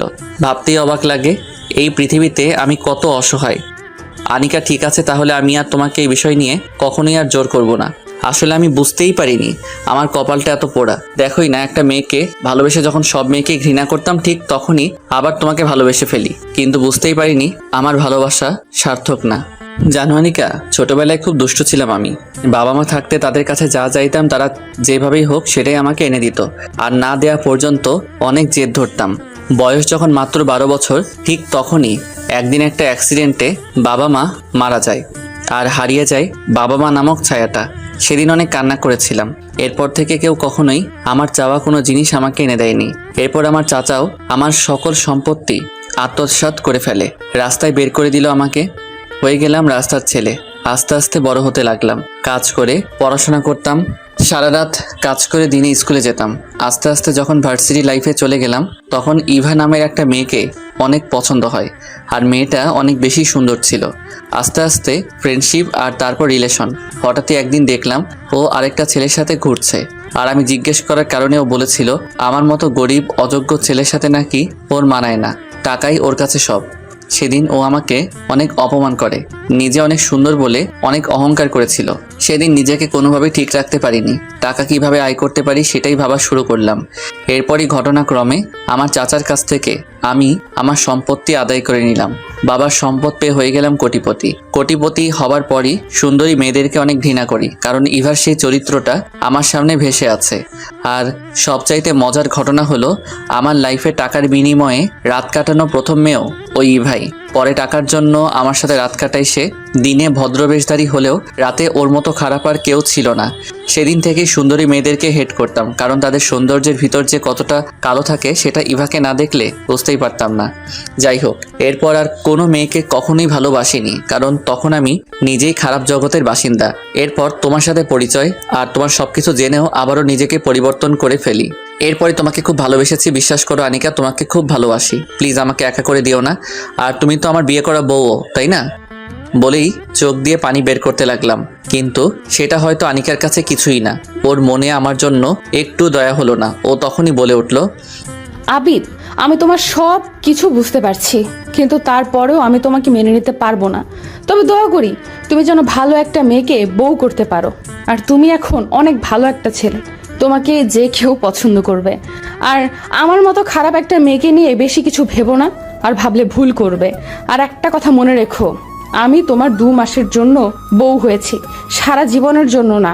আর সেই 2 মাস পার হতে আর মাত্র 7 দিন বাকি, এরপরই আমি চলে যাব। একটানা কথাগুলো বলেই আনিকা ছাদ থেকে চলে গেল আর রেখে গেল আমাকে। নিজেকে তখন অনেক বড় অসহায় লাগছিল। মনে হচ্ছে এই পৃথিবীতে আমার চেয়ে বড় অসহায় আর কেউ নেই। চোখ দুটো বারবারই ঝাপসা হয়ে যাচ্ছিল। ভাবতেই অবাক লাগে, আমার জীবনে ভালোবাসা বলতে কোনো জিনিস নেই। যাকে যাকে ভালোবাসলাম তারাই দূরে ঠেলে দিল আমায়। অনেকক্ষণ ছাদে একা একা দাঁড়িয়ে চোখের জল ফেলেছিলাম। চোখ দুটো অনেক ফুলে গেছে, মনে হচ্ছে অনেক ঘুম পাচ্ছে। তাই রুমে চলে গেলাম। গিয়ে দেখলাম আনিকা নিজের মতো করে ঘুমিয়ে আছে। আনিকাকে আর জাগালাম না, চুপ করে খাটে শুতে গেলাম, কিন্তু শুয়ে থাকতে পারলাম না। আজ কেন জানি ওর সাথে শুয়ে থাকতে খুব বেশি কষ্ট হচ্ছে। বারবার মনে হচ্ছে আর তো মাত্র কয়েকটা দিন, এরপর তো আমাকে একাই থাকতে হবে। খাট থেকে নেমে পড়লাম, তারপর সোফায় গিয়ে শুয়ে পড়লাম। কখন ঘুমিয়ে পড়েছি সেটা হয়তো মনে নেই, তবে যখন ঘুমটা ভেঙে গেছে তখন ঠিক ঘড়িতে রাত 3টা বেজে 39 মিনিট। একদমই ঘুম আসছে না, ঘুমহীনভাবে রাতটা কেটে গেল। সকালবেলা আনিকাকে হসপিটালে রেখে অফিসে চলে গেলাম। অফিস থেকে ফিরে আবার হসপিটালে গেলাম, কারণ আজকে আনিকার আম্মুকে বাসায় নেওয়ার কথা। হসপিটালে গিয়ে ওদেরকে পেলাম না, এর আগেই ওরা ওখান থেকে বের হয়ে গেছে। আনিকাকে ফোন দিলাম, আনিকা কোথায় আছো? বাসায় কেন? না তেমন কিছুই না। তোমার আম্মুকে বাসায় নিয়ে গেছো? খুব ভালো। তবে আমাকে কি সাথে নিয়ে গেলে বা আমাকে বললে কি আমি সাথে থাকতাম না? আসলে বুঝতে পারিনি, সরি। আচ্ছা আমি বাসায় আসতেছি বলেই ফোনটা কেটে দিলাম। বাসায় চলে গেলাম। ওদের সাথে অনেক মজা করলাম। এখন ওর থেকে দূরত্ব বজায় রেখেই চলতে হয়, কারণ ওর আম্মু জানে না আমরা বিয়ে করেছি।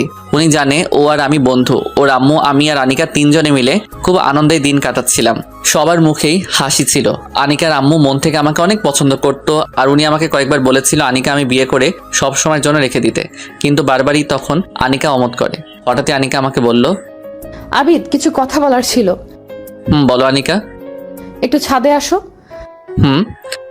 আনিকা তখন ছাদে চলে গেল। আমিও তার পিছু পিছু গুটি গুটি পা বাড়াচ্ছিলাম আর ভাবছিলাম আনিকা কি বলতে চাচ্ছে আমায়। সে চলে যাবে না তো? ভাবতেই কেমন কষ্ট লাগে, কিন্তু কিছু কষ্ট দৃষ্টির আড়ালেই থাকে। ছাদে গেলাম, গিয়েই বললাম, বলো আনিকা কি বলতে চাও? আবিদ, তুমি আমার অনেক উপকার করেছো, আমার মায়ের জীবন বাঁচাতে অনেক সাহায্য করেছো। আসলে তোমার উপকারের ঋণ হয়তো কখনোই শেষ করতে পারবো না। হঠাৎ এগুলো বলছো যে? আসলে আজকের দিন গড়িয়ে রাত পার হলেই তো তোমার 2 মাস শেষ, আর তারপরে তো আমি চলে যাব। আর কাল সকালেই আমি মাকে নিয়ে চলে যাব। অবাক হয়ে ওর দিকে তাকিয়ে আছি। কি হলো, কিছু বলছো না যে? আসলে আমার কিছুই বলার নেই আনিকা, তবে দিনগুলি যে এত তাড়াতাড়ি শেষ হয়ে গেছে সেটা খেয়ালই করিনি। তবে তোমাকে আমি আর আটকাবো না। যদি কখনো মনে হয় আমার কাছে তুমি ভালো থাকবে তাহলে চলে এসো। আমার মনের দরজা তোমার জন্য সবসময় খোলা থাকবে। ধন্যবাদ। তবে আমার এক অনুরোধ রাখবে আনিকা? কি অনুরোধ? কাল যখন চলে যাবে তোমাদেরকে আমি ড্রাইভ করে তোমার বাসায় পৌঁছে দিব। তবে সমস্যা নাই, যদি প্রবলেম থাকে তাহলে যাব না। তখন আনিকা আমার দিকে কেমন অবাক চোখে তাকিয়ে রইল আর মাথা নাড়ালো। সেদিন রাতে আনিকা সহ সবার সাথে অনেক বেশি মজা করেছিলাম। তারপর আনিকা ওর আম্মুর সাথে ঘুমাতে চলে গেল। আমিও চলে গেলাম ছাদে। সারা রাত না ঘুমিয়ে একটার পর একটা সিগারেট টানতে লাগলাম। মনে কষ্টগুলোকে সিগারেটের ধোঁয়ার সাথে মিশিয়ে দিচ্ছিলাম। খুব কষ্ট লাগছিল, কারণ আনিকাকে যে এতটা ভালোবেসে ফেলবো বুঝতেই পারিনি। আর ওর কী দোষ? ও নিজেও তো অন্য আরেকজনকে ভালোবাসে। আমি যেমন আনিকাকে কাছে পেতে চাই, ঠিক তেমন ও নিজেও তো ওর ভালোবাসার মানুষকে কাছে পেতে চাই। এই কথাগুলো বলেই নিজেকে বারবার সান্ত্বনা দিচ্ছিলাম। হঠাৎই ফজরের আজান দিচ্ছে। আজান শুনে ছাদ থেকে নেমে রুমে চলে গেলাম। সকালে খাওয়া দাওয়া করে ওদের বাসার উদ্দেশ্যে রওনা দিলাম। খুব দ্রুত গাড়িটা চলছে আর খুব দ্রুতই হারিয়ে যাচ্ছে আমার আনিকা। বিকেলের দিকে ওদের বাসায় পৌঁছে গেলাম। ওদেরকে নামিয়ে দিয়েই, আনিকা আমি তাহলে চলে যাচ্ছি, ভালো থেকো আর মায়ের প্রতি যত্ন নিও। সে কি বাবা, তুমি মাত্র আমাদেরকে বাসায় পৌঁছে দিছো, এখন তুমি নিজেই অনেক ক্লান্ত, একটু রেস্ট নাও, খেয়ে দে তারপর যাও। না গো মা, সব জায়গায় থাকার আর খাওয়ার অধিকার হয়তো আল্লাহ সবার কপালে লিখেনি। তবে আপনি বলেছেন এতেই আমি খুশি। আনিকা আমি চলে যাচ্ছি, ভালো থেকো। একটু থেকে গেলে কি হয় না? না আনিকা, তুমি তো জানোই আজকে আমার কাজ শেষ। আজ আমি অপ্রয়োজনীয়। যাই হোক, ভালো থেকো আনিকা, অনেক সুখে থেকো। তুমিও সুখে থেকো আর ভালো একটা মেয়ে দেখে বিয়ে করে সুখে সংসার করো। করতে চেয়েছিলাম তো, কিন্তু সেটা হলো না। আর এখন নতুন করে আমার কোনো ইচ্ছা নেই। ভালো থেকো গো পাগলি, খুব ভালো থেকো। বলেই ওখান থেকে চলে আসলাম। আনিকার মা কয়েকবার আমার দিকে কেমন রহস্যজনকভাবে তাকিয়েছিল। হয়তো কিছু বুঝবে, হয়তো বা না। বুকের কষ্টগুলোকে চাপা দিয়ে ওদের কাছ থেকে হাসি মুখে বিদায় নিয়ে গাড়ি চালানো শুরু করলাম। গ্রামের আঁকাবাঁকা রাস্তা, তার উপর চোখ দুটি ঝাপসা হয়ে আসছিল বারবার। গতকাল রাতে না ঘুমানোর কারণে মাথাটাও কেমন ভন ভন করে ঘোরাচ্ছিল। গাড়ির স্পিডটা আরও বাড়িয়ে দিলাম, যেভাবেই হোক আমাকে এই মায়া ত্যাগ করে অনেক দূরে চলে যেতে হবে। গাড়ি আঁকাবাঁকা রাস্তা দিয়ে চলতে লাগলো। হঠাৎই মাথাটা কেমন ভন ভন করে ঘুরে গেল আর চোখ দুটি বন্ধ হয়ে গেল। সব কিছু অন্ধকার মনে হচ্ছে। এরপর আর কিছু মনে নেই। চোখ খুলতে কেমন ঝাপসা ঝাপসা দেখতে লাগলাম, কিছুই ভালো করে দেখতে পাচ্ছি না। চোখটা আস্তে আস্তে ঘোরাতে ঘোরাতে দেখলাম আমি কোনো হসপিটালে আছি, কিন্তু আমি এখানে কেন? আর কেনই বা? ভালো করে স্পষ্টভাবে কিছুই দেখতে পাচ্ছি না। ঠিক তখনই আপন কোনো মানুষের কান্নার আওয়াজ, আর তার সাথে শুনতে পেলাম, আবিদ, তোমার জ্ঞান ফিরেছে? আবিদ, তোমার কেমন লাগছে? আর সেদিন কি হয়েছে? মানুষটার দিকে তাকালাম, কিন্তু চোখে ঝাপসা দেখার কারণে চেহারা বুঝতে পারছি না। তবে কণ্ঠ শুনে বোঝা যায় এটা আনিকা, কিন্তু আমি ভালোভাবে দেখতে পারছি না কেন। ঠিক তখনই চিৎকার দিয়ে উঠলাম, আর আমার মুখ থেকে আপনা আপনি বের হয়ে গেল, আমি ভালো করে দেখতে পারছি না কেন। সব কিছু এমন ঝাপসা লাগছে কেন? কি বলছো আবিদ? তুমি ভালো করে দেখতে পারছো না? না, আমি কাউকে ভালোভাবে দেখতে পারছি না। আমার চোখের কি হলো? না, তোমার কিছুই হতে পারে না। Doctor, doctor. ঠিক তখনই ডাক্তার এসে হাজির। কি হয়েছে? আর রোগীর জ্ঞান কখন ফিরেছে? একটু আগেই ফিরছে। ডাক্তার, আবিদ ভালো করে কিছু দেখতে পারছে না কেন? ওর চোখের কি হয়েছে? আসলে আচ্ছা, আপনি আমার সাথে আমার চেম্বারে আসুন। ডাক্তার সাহেব, সমস্যা নাই, আপনি এখানেই বলুন, আমিও শুনতে চাই। আসলে আবিদ সাহেব, অ্যাক্সিডেন্টের সময় আপনার মাথায় অনেকটাই আঘাত পড়ে, কিন্তু তার চাইতে বেশি আঘাত পড়ে আপনার দুই চোখে। চোখ দিয়ে রক্ত বের হয়ে গেছিল, আর আপনার চোখে প্রচণ্ড আঘাত পড়ার কারণে চোখের রেটিনা, কর্নিয়ার মারাত্মক ক্ষতি হয়ে গেছে, যার কারণে আপনি ঠিকমতো ভালোভাবে দেখতে পারছেন না। না, এ হতে পারে না। ডাক্তার, আপনি বলে দেন ওর চোখে আবার আগের মতো ঠিক হয়ে যাবে। দেখুন, আমি তো ভেবেছিলাম ও আর চোখেই দেখতে পাবে না, কারণ চোখের যে ক্ষতি হয়েছে তাতে যে উনি এখনও দেখতে পাবে সেটা আমি নিজেও ভাবতে পারিনি। তবে হ্যাঁ, যদি চোখ পাল্টানো যায় তখন হয়তো উনি চোখে পুরোপুরি দেখতে পারবেন, তাও শিওর না। আনিকা উচ্চস্বরে কান্না করতে লাগলো। আর একটা কথা, ওনাকে কিছু চোখের ড্রপ আর ঔষধ লিখে দিচ্ছি, এগুলো রেগুলার ঠিক মতো ব্যবহার করলে হয়তো বা চোখের আলো ফিরে আসতে পারে। আর চোখের ট্রিটমেন্ট ঠিক মতো চালাবেন। আর ওনার সাথে সবসময় একজন মানুষ থাকতে হবে, এতে ওনার জীবন নাশের ঝুঁকি কমে যাবে। বলেই ডাক্তার চলে গেল। ঠিক তখন আনিকা অনেক জোরে জোরে কান্না করতে লাগলো আর বলতে লাগলো, সব দোষ আমার জন্যই তোমার এই অবস্থা হয়েছে। সেদিন আমার কারণে তুমি রাতে উল্টাপাল্টা জিনিস খেয়ে টেনশন করে গাড়ি ড্রাইভ করে নিজের এত বড় ক্ষতি করলে। কেন এমনটা করলে? দেখো আনিকা, যা হবার হয়ে গেছে। আসলে তোমার কোনো দোষ নেই, সব দোষ আমার কপালের। এটা নিয়ে মন খারাপ করো না, বাসায় যাও, গিয়ে রেস্ট নাও। বাসায় যাব? বাসায় গিয়ে তোমার আম্মুর সাথে সময় কাটাও, এতে ওনার অনেক ভালো লাগবে। না, আমি তোমাকে ছেড়ে যাব না। আর মা অনেক ভালো আছে। খুব ভালো। তবে আমার কাছে তোমার থাকার দরকার নেই, আমি একাই ভালো থাকবো। একা থাকবে মানে? ডাক্তার কি বলছে শুনছো? তবে আমার পাশে তোমার থাকার দরকার নেই। বেঁচে তো আছি, মরে তো আর যাইনি। প্লিজ আবিদ, এভাবে বলো না, কষ্ট লাগে। কষ্ট লাগবে কেন? আমি তোমার কে যে তোমার কষ্ট লাগবে? আবিদ, তুমি আমার স্বামী, আর তোমার সব কষ্টের জন্য আমার তো কষ্ট লাগবেই। এ আনিকা, কি বললে এটা? স্বামী? আমি কারো স্বামী টামি না। আর হ্যাঁ, আমার কাছে না এসে তোমার ভালোবাসার মানুষের সাথে সুখে সংসার করো। প্লিজ আবিদ, এভাবে বলো না। আসলে তুমি জানো আমার মতো একটা খারাপ মেয়ের সাথে লাইফে না জড়াও, সেই জন্য সেদিন মিথ্যা কথা বলেছিলাম। খুব ভালো করেছো, এখন তুমি আসতে পারো। প্লিজ আবিদ, এমন করো না। আর আমার কী বা করার ছিল? একটা মেয়ের অনেক কষ্টে সঞ্চিত সম্পদ হলো তার ইজ্জত, যেটা প্রত্যেকটা মেয়ে অনেক কষ্টে আগলে রাখে আর তার স্বামীর হাতে সেটা তুলে দেয়। আর আমার কাছে কী বা ছিল যেটা তোমাকে দিব? আমি তো তোমার হক অক্ষত অবস্থায় রাখতে পারিনি। আমি চাইনি তোমাকে ঠকাতে। আমি তো একটা পতিতা, আর পতিতাদের তো সংসার করা মানায় না, যার কারণে এগুলো বলেছিলাম।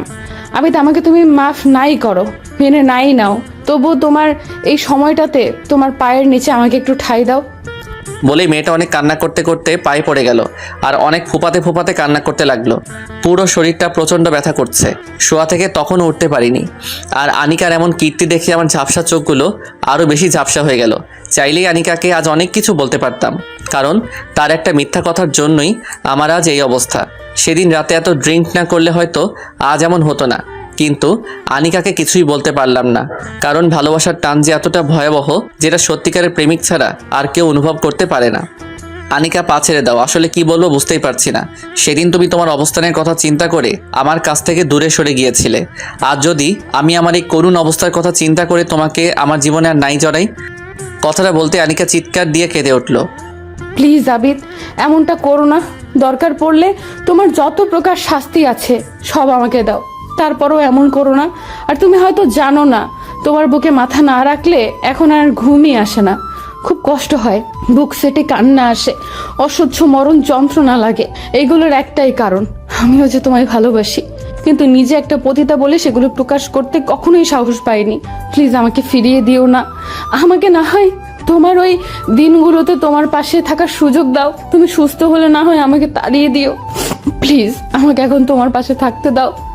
বলেই আনিকা গলাকাটা মুরগির মতো ছটফট করতে লাগলো আর কান্নার পরিমাণ আরও বাড়িয়ে দিল। কি করব বুঝতে পারছি না। আমার এই অবস্থা দেখে যেই মেয়ে আমার পাশে থাকতে চাচ্ছে সেই মেয়ে নিঃসন্দেহে আমাকে ভালোবাসে। আচ্ছা আনিকা, আমার শরীর ভালো হলে তুমি চলে যাবে তো? একটু নীরবতা পালন করে বলে উঠল। তুমি যদি চাও তুমি সুস্থ হলে আমি চলে যাই, তাহলে তাই হবে। একেবারে থাপ্পড় দিয়ে দাঁত ফেলে দিব। তাহলে আসারই দরকার নেই।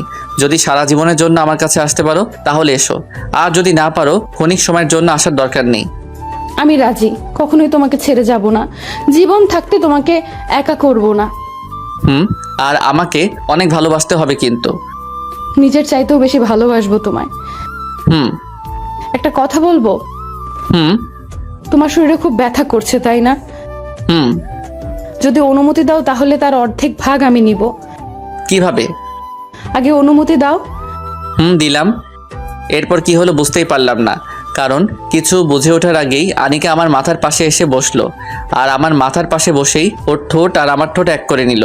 এই প্রথম আনিকা নিজ ইচ্ছায় আমার সাথে এমন করায় খুব অবাক হয়ে গেলাম। একটু পর ও নিজেকে ছাড়িয়ে বলল, এখন কি কিছুটা কমেছে? কমেনি, উল্টো বেড়ে গেছে। কি? মনের ভিতর খা খা শুরু হয়ে গেছে। কেন? যদি আরো কয়েকটা পাওয়া যেত তাহলে খুব ভালো হতো। যাও দুষ্টু কোথাকার। দাও না প্লিজ। তারপর আর কি, আনিকাকে নিয়ে চলে গেলাম ভালোবাসার রাজ্যে। শরীরে ব্যথা অসুস্থতা যে কোথায় হারিয়ে গেল সেটা অজানাই রয়ে গেল। অনেকক্ষণ পর আনিকা আবারও নিজেকে ছুটিয়ে নিল। ঠিক তখনই আনিকা বলে উঠল, আবিদ, তুমি সবসময় তোমার ওই বুকে আমাকে আগলে রাখবে তো? কখনো আমাকে ছেড়ে যাবে না তো? এই সেম প্রশ্নগুলো তো আমারও। আমি তোমাকে কখনোই ছেড়ে যাব না। একমাত্র মৃত্যু ছাড়া আমাকে তোমার কাছ থেকে কেউ আলাদা করতে পারবে না। আমারও সেম কথা। তখন আনিকা আবারও আমার কপালে একটা চুমু দিল। একটু পর ডাক্তার এসে আমাকে ঘুমের ইঞ্জেকশন দিয়ে ঘুম পাড়িয়ে চলে গেল। আমার আর কিছুই মনে নেই। হঠাৎ ঘুমটা ভেঙে গেল। চারিদিকে একদম নিশ্চুপ। হাতটা উঠাতে যাব কিন্তু পারলাম না। ঝাপসা ঝাপসা চোখে ঝাপসাভাবে দেখতে পেলাম আনিকা আমার হাতটাকে তার মুখের উপর রেখে আমার বেডের নিচে শুয়ে আছে। ওকে মাত্র একটা ডাক দিতে ও সজাগ হয়ে গেল। আনিকা। কি? তুমি ঘুম থেকে কেন উঠছো? আর তোমার কি কিছু লাগবে? না, কিন্তু দেখো তো এখন কয়টা বাজে? রাত 3টা। কি, তুমি এত রাতে এখানে কেন? বাসায় যাওনি? বাসা? কোথায় আমার বাসা? আমার বাসা তো তুমি। তুমি যেখানে থাকবে সেখানে আমিও থাকবো। তখন বেড থেকে উঠতে চাইলাম কিন্তু উঠতে পারছি না। কেন? পা দুটো যেন শক্ত কোনো কিছুর সাথে বেঁধে রাখা হয়েছে। গতকাল কি এমন ছিল না? তাহলে আজ কেমন লাগছে কেন? আনিকা দেখো তো আমার পা কিসের সাথে বাঁধা? কোপানোর আওয়াজ। এই তোমাকে জিজ্ঞাসা করছে আমার পা কোথায় বাঁধা। পা দুটো একদমই নাড়াতে পারছি না, কিন্তু তুমি কান্না করছো কেন? পা দুটো এখন নাড়ানোর দরকার নেই। কেন? আসলে বলে আবারও কান্না শুরু করে দিল। আরে কান্না করছো কেন বলবে তো? আমার পায়ের কি হয়েছে? অ্যাক্সিডেন্টে তোমার দুটো পায়ে ভেঙে গেছে আর এখন ব্যান্ডেজ করা আছে, তাই পা নড়াতে পারছো না। কথাটা শুনে কিছুক্ষণের জন্য নিস্তব্ধ হয়ে গেলাম। গতকালও মনে করেছিলাম হয়তো শরীর ব্যথার কারণে পা নাড়াতে পারছি না, আর আজ আমি এটা কি শুনছি? আমার পা ভেঙে গেছে? পোড়া কপাল আমার। ছোটবেলায় মা বাবাকে হারিয়ে এতিম হয়ে বহু কষ্টে জীবনযাপন করলাম। বড় হয়ে হলাম একটা বাজে ছেলে। যখনই ভালো হতে চাইলাম ঠিক সেই মুহূর্তে কত ঝড় ছুটে আসলো আমার জীবনে। চোখের সাথে যে পায়েরও এমন অবস্থা হবে ভাবতেই পারিনি। ওপরের দিকে তাকিয়ে বললাম, আল্লাহ তুমি পারোই বটে, তবে আমার আজ কোনো কষ্ট নেই। সব কিছুর বিনিময়ে তুমি আমার পাগলিটাকে আমার বুকে ফিরিয়ে দিছো, এটাই আমার কাছে অনেক। আবিদ, তুমি কান্না করো না, দেখবে আস্তে আস্তে সব ঠিক হয়ে যাবে। হয়তোবা, কিন্তু আনিকা আমার মনে হয় তোমার চলে যাওয়াই ভালো। আমার মতো একটা অচল আমার মুখে হাত দিয়ে কথা বলতে দিব না। দেখো আবিদ, উল্টাপাল্টা কথা বলবে না। এই একই কথা যদি আমিও বলি, যখন তোমার সব কিছু ঠিক ছিল, তোমার কোনো সমস্যা ছিল না, তখন আমার মতো হতদরিদ্র একটা পতিতাকে কেন ভালোবেসেছিলে?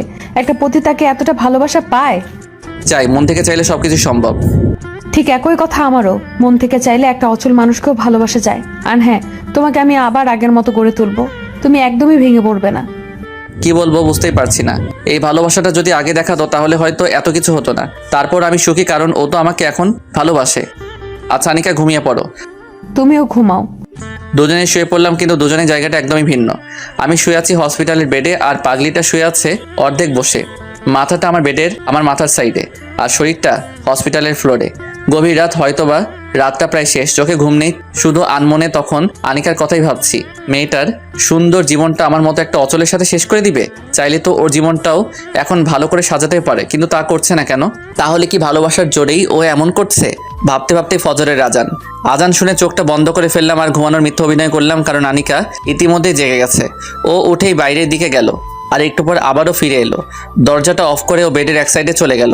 চোখে ঝাপসা থাকার কারণে তেমন স্পষ্টভাবে দেখতে পাচ্ছি না, তবে যতটা বুঝতে পারছি ও হয়তোবা নামাজ পড়ছে। কিছুক্ষণ পরে আমার ধারণাটা ঠিক হলো, কারণ ও কান্না করছিল আর আমার জন্য আল্লাহর কাছে দোয়া করছিল। বারবারই বলছিল, আল্লাহ তুমি আবিদকে ভালো করে দাও, সুস্থ করে দাও, দরকার পড়লে আমার জীবন নিয়ে নাও, তবু ওকে ভালো করে দিও, সুস্থ করে দাও। আনিকার কান্নাটা কেন জানি সহ্য করতে পারছি না। নিজের ঝাপসা চোখ দুখানা আরও ঝাপসা হয়ে গেল। একদম নিস্তব্ধ হয়ে আজ যাচ্ছি ওর এমন কীর্তি দেখে। হঠাৎই ওর নামাজ শেষ করে হয়তো আমার দিকে তাকিয়েছে, আর আমাকে কান্না করতে দেখে ও আমার কাছে আসলো আর বলতে লাগলো, কান্না করছো কেন?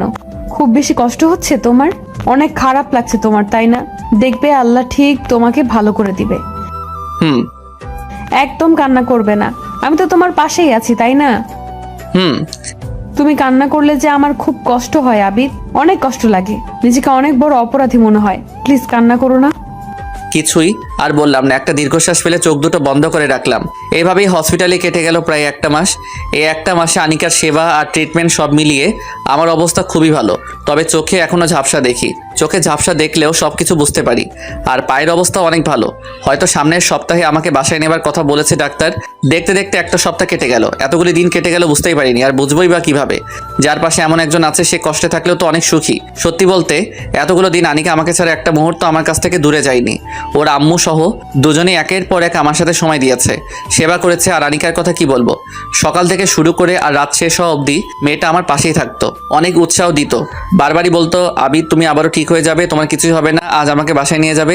এখনো পা ঠিক হয়নি, তবে বাসায় নেওয়া যাবে আমাকে। তাই আনিকাকে বললাম এই চার দেয়াল ছেড়ে যেন আমাকে বাসায় নিয়ে যেতে, আর তাই আমাকে বাসায় নিয়ে যাচ্ছে। পায়ে এখনো ব্যান্ডেজ, এমন অবস্থায় বেডে করে গাড়িতে করে আমাকে বাসায় নিয়ে যাচ্ছে। অবশেষে আবারও আমাকে বাসায় নেওয়া হলো, আর আনিকার আম্মুও আমাদের সাথেই থাকবে। ও ভালো কথা, আপনাদের তো বলাই হয়নি, আনিকার আম্মুকে আমাদের বিয়ের কথা বলে দিয়েছি, আর উনি তখন আমাদের মেনে নেয়। যাই হোক, আমাকে বেডে করেই আমার রুমে নেওয়া হলো। রুমে নেওয়ার পরই সবাই চলে গেল, আর আনিকার আম্মু তখন ফ্রেশ হতে ওয়াশরুমে চলে যায়। কিন্তু আনিকা তখনও আমার পাশে দাঁড়িয়ে আছে। আনিকা দাঁড়িয়ে আছে কেন? আমার পাশে বসো। আচ্ছা আনিকা, তোমার বিরক্ত লাগে না? বিরক্ত? কিন্তু কেন? এই যে এতটা দিন ধরে আমার মতো একটা অচলের পাশে সময় দিচ্ছ। এই একদম উল্টাপাল্টা কথা বলবে না, তাহলে কিন্তু। আচ্ছা আর বলবো না, একটু কাছে আসবে? আনিকা আমার কাছে আসতে ওর কপালে ভালোবাসার পরও সেঁকে দিলাম, আর তখন আনিকাও আমার কপালে একটা চুমু দিয়েই বলে উঠলো, এই পাগলটাকে বড্ড বেশি ভালোবাসি, অনেক বেশি ভালোবাসি, খুব ভালোবাসি। ভালোবাসা কি জিনিস হয়তো আনিকাকে আমার জীবনে না পেলে কখনোই বুঝতে পারতাম না। মানুষ পতিতাদের ঘৃণা করে, কিন্তু মানুষগুলো কেন পতিতা হয়? হয় আমাদের মতো কিছু মানুষদের জন্যই। তবে হ্যাঁ, এই সকল মানুষদেরকে ভালোবাসতে পারলে কখনোই বৃথা যাবে না, কারণ তাদের জীবনে একটু ভালোবাসার আলো ফুটাতে পারলে তারাও সবকিছু ছেড়ে দিয়ে সমাজকে, আপনার আমার জীবনকে সুন্দর করে আলোতে নিজেদের পরিণত করে। ভালোবাসি আনিকাকে, খুব বেশি ভালোবাসি।